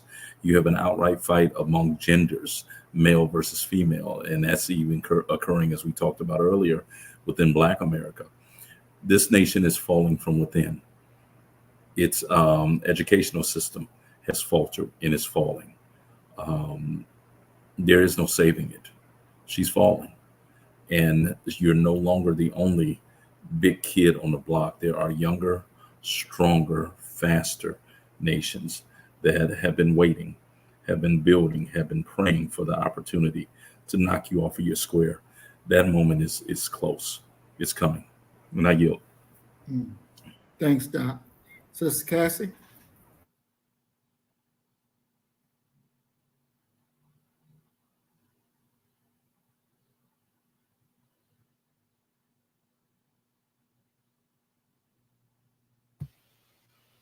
Y'all waiting on me. Mm-hmm. I'm sorry. I'm sorry. Okay. Come on, sister. Come on. I look at everything around me. I'm looking at the the wars, and I'm looking at the gas. I'm looking at the inflation. I'm looking at just everything is out of order. I'm looking at how America's letting you got anybody and everybody. Then you got the black immigrants saying, "Hey, you're not being fair." Then I'm looking at the Democrats, like Doc said. And then I'm looking at America is just losing all kind of respect, not just from people on the inside. It's the outside too. You hear different ones say in the comments as far as China, how they've talked about black, how they've talked about America, and how other countries like Iran, just all other countries from the outside looking in, and they have so much disrespect for America. It's just, it's falling right. And you just look to the right, you look to the left, and you're just waiting for it to all just collapse, because you could see it. Look at the gas prices. Gas don't even, it's in your car 2 days. Third day is no gas. It's just all around you. You can't get away from it. And you can see it. White folk, you got white folk going against black folk. You got more of that. I mean, more so than we've ever had before. The kids, they're going against our children more so than they ever have before. And this is what I keep telling y'all about. You better get your leaf blowers. Don't leave home without them, because you need them. And if you don't have them, and I'm just not saying this. You got Texas talking about what you can buy a gun and you don't even have to have a permit for it. And that's not just Texas. It's a lot of cities across the board in America. We're getting ready to be wild, wild west. It's going to be a time when the police officers are going to be afraid to approach, because everybody's going to have a gun. You could just look at the laws. They're not upholding their own laws. Only, they want to tell us to uphold the laws, but they're not upholding them. But you can just look around. It's falling from the, like Doc said, it's falling from the inside out. We get it. It's going to be right here, and it's going to be from the inside, because everybody's here. Borders are wide open. I've traveled a lot. I have never been to an African country. I've never been to any country, Mexico. I've never been to a country that said, "Hey, just come on in. You don't need a passport. You don't need any, no verification, no identification, no nothing. You're going to better have a passport as you're not coming in their country." Okay. And that's not what America's doing right now. It's almost like they're doing it they're destroying themselves from within on purpose.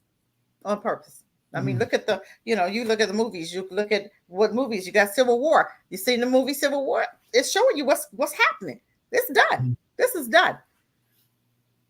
And I rest my mic. Wow. Thank you, Sister Cassie. And I want to read what Earth Angel says. She says,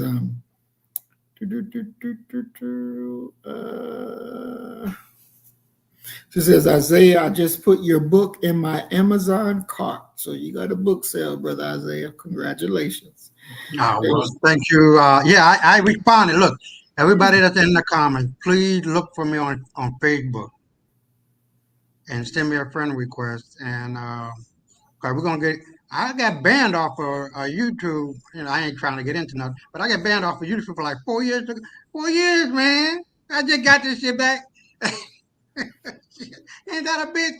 And then it was about nothing. Nigga. All right, bet. So yeah, when y'all can, please subscribe to the channel WMB of Lies of the Sea. You'll see it, and we're gonna start kicking it off. Ain't we, baby? Ain't we, baby? yeah. We're gonna turn this shit up, turn it out, and turn it on. All right. But look,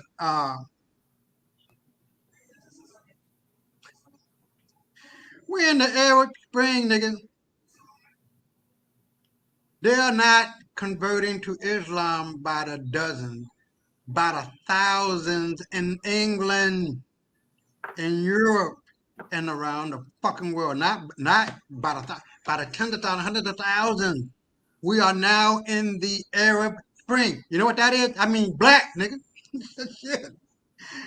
Black is going back to black. It's going back to black. Going back to black. Blackity black. Just as we did in Spain, we are on the come up. I don't know if you can show that. I don't know if you can show that that picture. If you can on your WhatsApp, please show that. I think that is. I say it all the time on the show that that we're on a come up and that we're taking over and that the world is fighting about the black. But that picture does it. And so you can find that picture on WhatsApp when I send it to you. Please bring that up, Brother Marie. That's powerful, man. Because what picture and what's that? Yeah, the United we stand, huh? Which picture are you referring to? With the fist. With the fist? Okay, Yeah. I'm looking for it. And all the black people in the hole, and you can see the fist breaking through the ground. But the overall thing is that what is happening right before your eyes, America's not going no damn where. We're still going to be here. It's not going to end. But what's going to end is the corruption of white supremacy that has no basis at all. White supremacy is nothing but an overreaction to black oppression. I have said this shit 1,001 times. I'm going to say it 1,000,001 times. These motherfuckers have no, how do you say, no gumption, no idea, no thought about running a government. They don't know shit about it. That's our shit.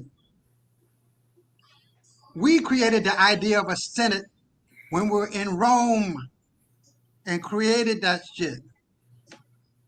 Greece and Rome is nothing but a daughter of Egypt and all of its columns and gods and goddesses. That's you. White folks don't know shit. They get everything from us. Don't you niggas know that shit? Don't you see the world is changing right before your motherfucking eyes?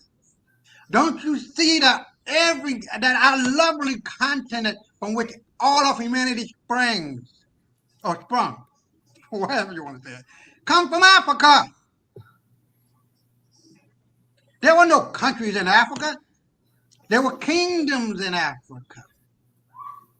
There were kingdoms in Europe when we ran that motherfucker. We were running it in the Americas. That include the Caribbean island, North, South, and Middle America or Central America and Canada. This is our shit. They ain't got shit to do with these motherfucking pale skins. Nothing. The whole idea and concept of civilization comes from us. There is nothing greater than the very concept and idea and the belief in the God of one. The universe is not called universe because it sounds motherfucking good, nigga. Unity means one and verse means word. What that word is? Love. Spiritual system, Ma'at, you know that. Sister Ma'at and everybody, we got to get back to the root of it all. And from the root brings all the branches and the root of the tree. There it is. And the tree. Together we rise, but we have to realize that we are a cursed people and we are a blessed people. But the way in which it goes is how we decide that motherfucker to go. We fell because we got arrogant, started to fight amongst each other. White folk couldn't beat us, and they never have been able to beat us. They can't fight. Look at what's going on in Israel or Palestine now. They got all the motherfucking latest goddamn weapons and shit. All the motherfucking training and all the motherfucking white folk can't fight, nigga. All you gotta do is just slap the shit out of them. Slap the cold motherfucking shit out of them and they'll get right. Am I lying, Brother Marie? Am I lying? They have never won a motherfucking war against us. against us. There's always been a motherfucking nigga helping them. The General Carthage, Hannibal. He damn near beat the white boy that had the black nigga helping him. Still damn near won. Do you understand what I'm telling you? Stop fucking with white folk and thinking that they're better than you. They're not. They're fucking animals. We civilized these motherfuckers 3 times. They still don't get it right. But some of our people, they want to go along and say this is 2024. This is not 3,000 years ago. This is not 10,000 years. Nigga, they white folks just got here some 4,000 years ago. I'm giving them another 1,000 years. This whole planet was fucking black. But again, stop calling them white. Disrespect they motherfucking ass every turn you can. Tell them that we civilized these motherfuckers. We civilized your bitches, your bitch asses 3 times. Not once, not twice, 3 fucking times. You motherfuckers still ain't got it right. Because it's not in their nature to get it right. There's an imbalance between them and nature, nigga. They're not of this shit. Like our ancestors. When I sent that video to you, Sister Cassie, on YouTube, and how we civilized them, how they got all of their smart from, they just didn't wake up one motherfucking day and got smart, and got wise, and got full of understanding. They got that shit from us, and they still getting it wrong. That's how you know they ain't shit. They talk shit because they know they ain't shit. They ain't shit because they know they talk shit. And all you gotta do is pull back the motherfucking curtain and some bull slap the shit out of them. They're playing the mind game. They got the mind game from us. Now they're playing it back on us. Don't you see that, nigga? Don't you see that? We created the Americas. We wrote the Magna Carta. We created the Constitution of America, nigga. It just didn't just happen. Nothing happens out of the vacuum. It just didn't come up out of thin air. There is a progression, and there is a circular relationship of time. Time repeats itself. History repeats itself. And as we did before, we are doing it now. We're killing the motherfucking ass, and rightly so. And they're killing themselves. You ever look up crocodile drug, the drug called crocodile, KROKODIL? They going motherfucking crazy with that shit. They're going crazy with crack, but they trying to say we were on the crack. They were on that motherfucker worse than us. Do you understand what I'm telling you? They playing with you and the pages of history, trying to write you out the motherfucker, but they can't, because right now we are in the age of Aquarius. That's some shit. The age of truth. There's an old, I don't want to call it a poem, and I don't want to waste too much time, but there's truth and the lie were in the river swimming. They take off their clothes, they get into the river, and they're having a fun time. Right? But as slick as these motherfucking white folks are, they slick like a motherfucking lie. The lie got out the river, put on the clothes of the truth, and went around the world with that fucking lie. Faking like they're the truth. But you know what? Truth will always win in the end. Will always win in the end. And this is where we are.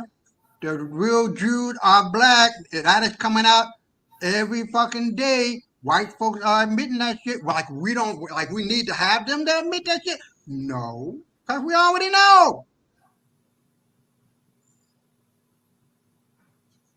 The idea is that you must know, black man, black woman, you must know your history. Because when you know the past, you can understand the present and predict the future. It's that goddamn, not making it hard. It's not hard. Fuck white folks and they bullshit. I give no fucks about them. I'm going on here. I'm going on record right now, Brother Maurice, Doc, Sister Cassie. I give no fucks about a lying motherfucker, better known today as white folks. Do you understand me? That is the very fucking reason why, the white media don't want me on their show talking about Palestine. Am I lying, Brother Maurice?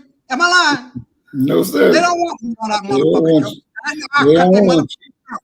I cut their fucking throat with the truth. That's all I gotta speak facts, nigga.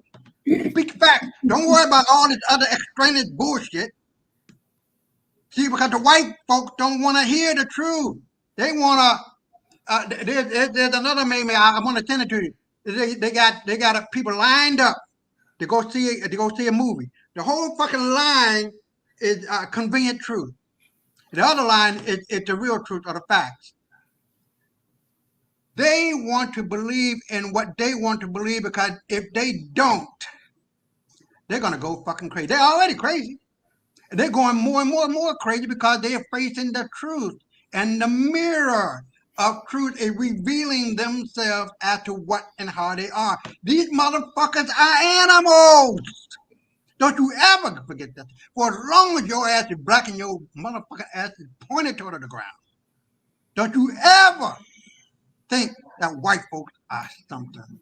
They're nothing. They're nothing without you. There's something with you, but there's nothing without you. They're like a motherfucking a raven, a white raven can't be with the black raven because the black raven isolate their ass and tell them to get the fuck out. What fucking more evidence do you need that even a fucking raven that got less intelligent than you got, but you niggas still want to be involved with white folks? Do you feel what I'm saying about? Do you feel that? Not do you hear it? Not that you understand it, but do you feel it? These motherfuckers got mental problems, and that's not me saying it. They know they got problems. They know they've been indoctrinated. You can find all this shit on YouTube. They know that Blumenbach and Meisner made up that story about going to Egypt and seeing a white alabaster statue of the Greek gods. Motherfucker, that shit wasn't even finished. It was about to get painted black. And they said on their deathbed that the lie they told will come back to bite the future generation of their descendants in the motherfucking ass. And now here we are. Arab Spring is here. The Arab Spring is here. The Arab Spring is here, baby. And white folks are filing up and lining up and getting ready to convert to Islam because they're scared. I'm here to tell you the world will be back to black in less than 5 years. This is 24. By the year 30, we'll be back in control. Back in control. Why? Because Gaddafi said it best. He said that the black man in Africa and the African diaspora worldwide will be back in control. Don't worry about it. He said we don't need to carry no bomb vests or rifles or knives to take over. There are 2 billion motherfucking Arabs, brown-skinned Arabs in the world. All we got to do is just flood this motherfucker, and that's it. And now look at what's going on in Europe. I rest my motherfucking case. But wait, there's one more for $1.99 more, nigga. Stay black. Thank you, brother. All right, thank you, brother Isaiah. Yes, sir.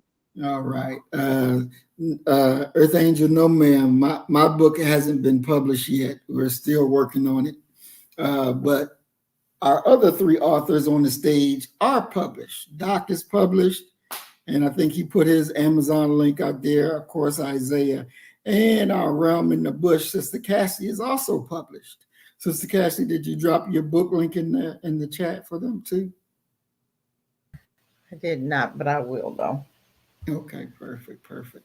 So hopefully one day soon I will join these illustrious authors to be able to say, yep, you can get Brother Muhammad's book.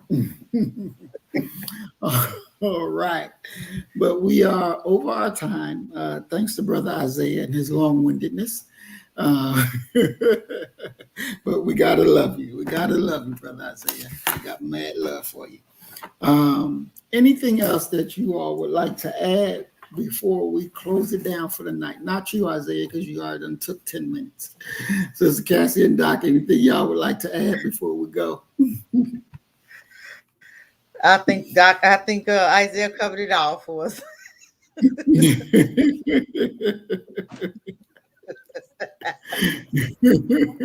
Just want to say, I really do appreciate the space, appreciate you all, and you embolden me and actually lift my soul in ways that you can't imagine.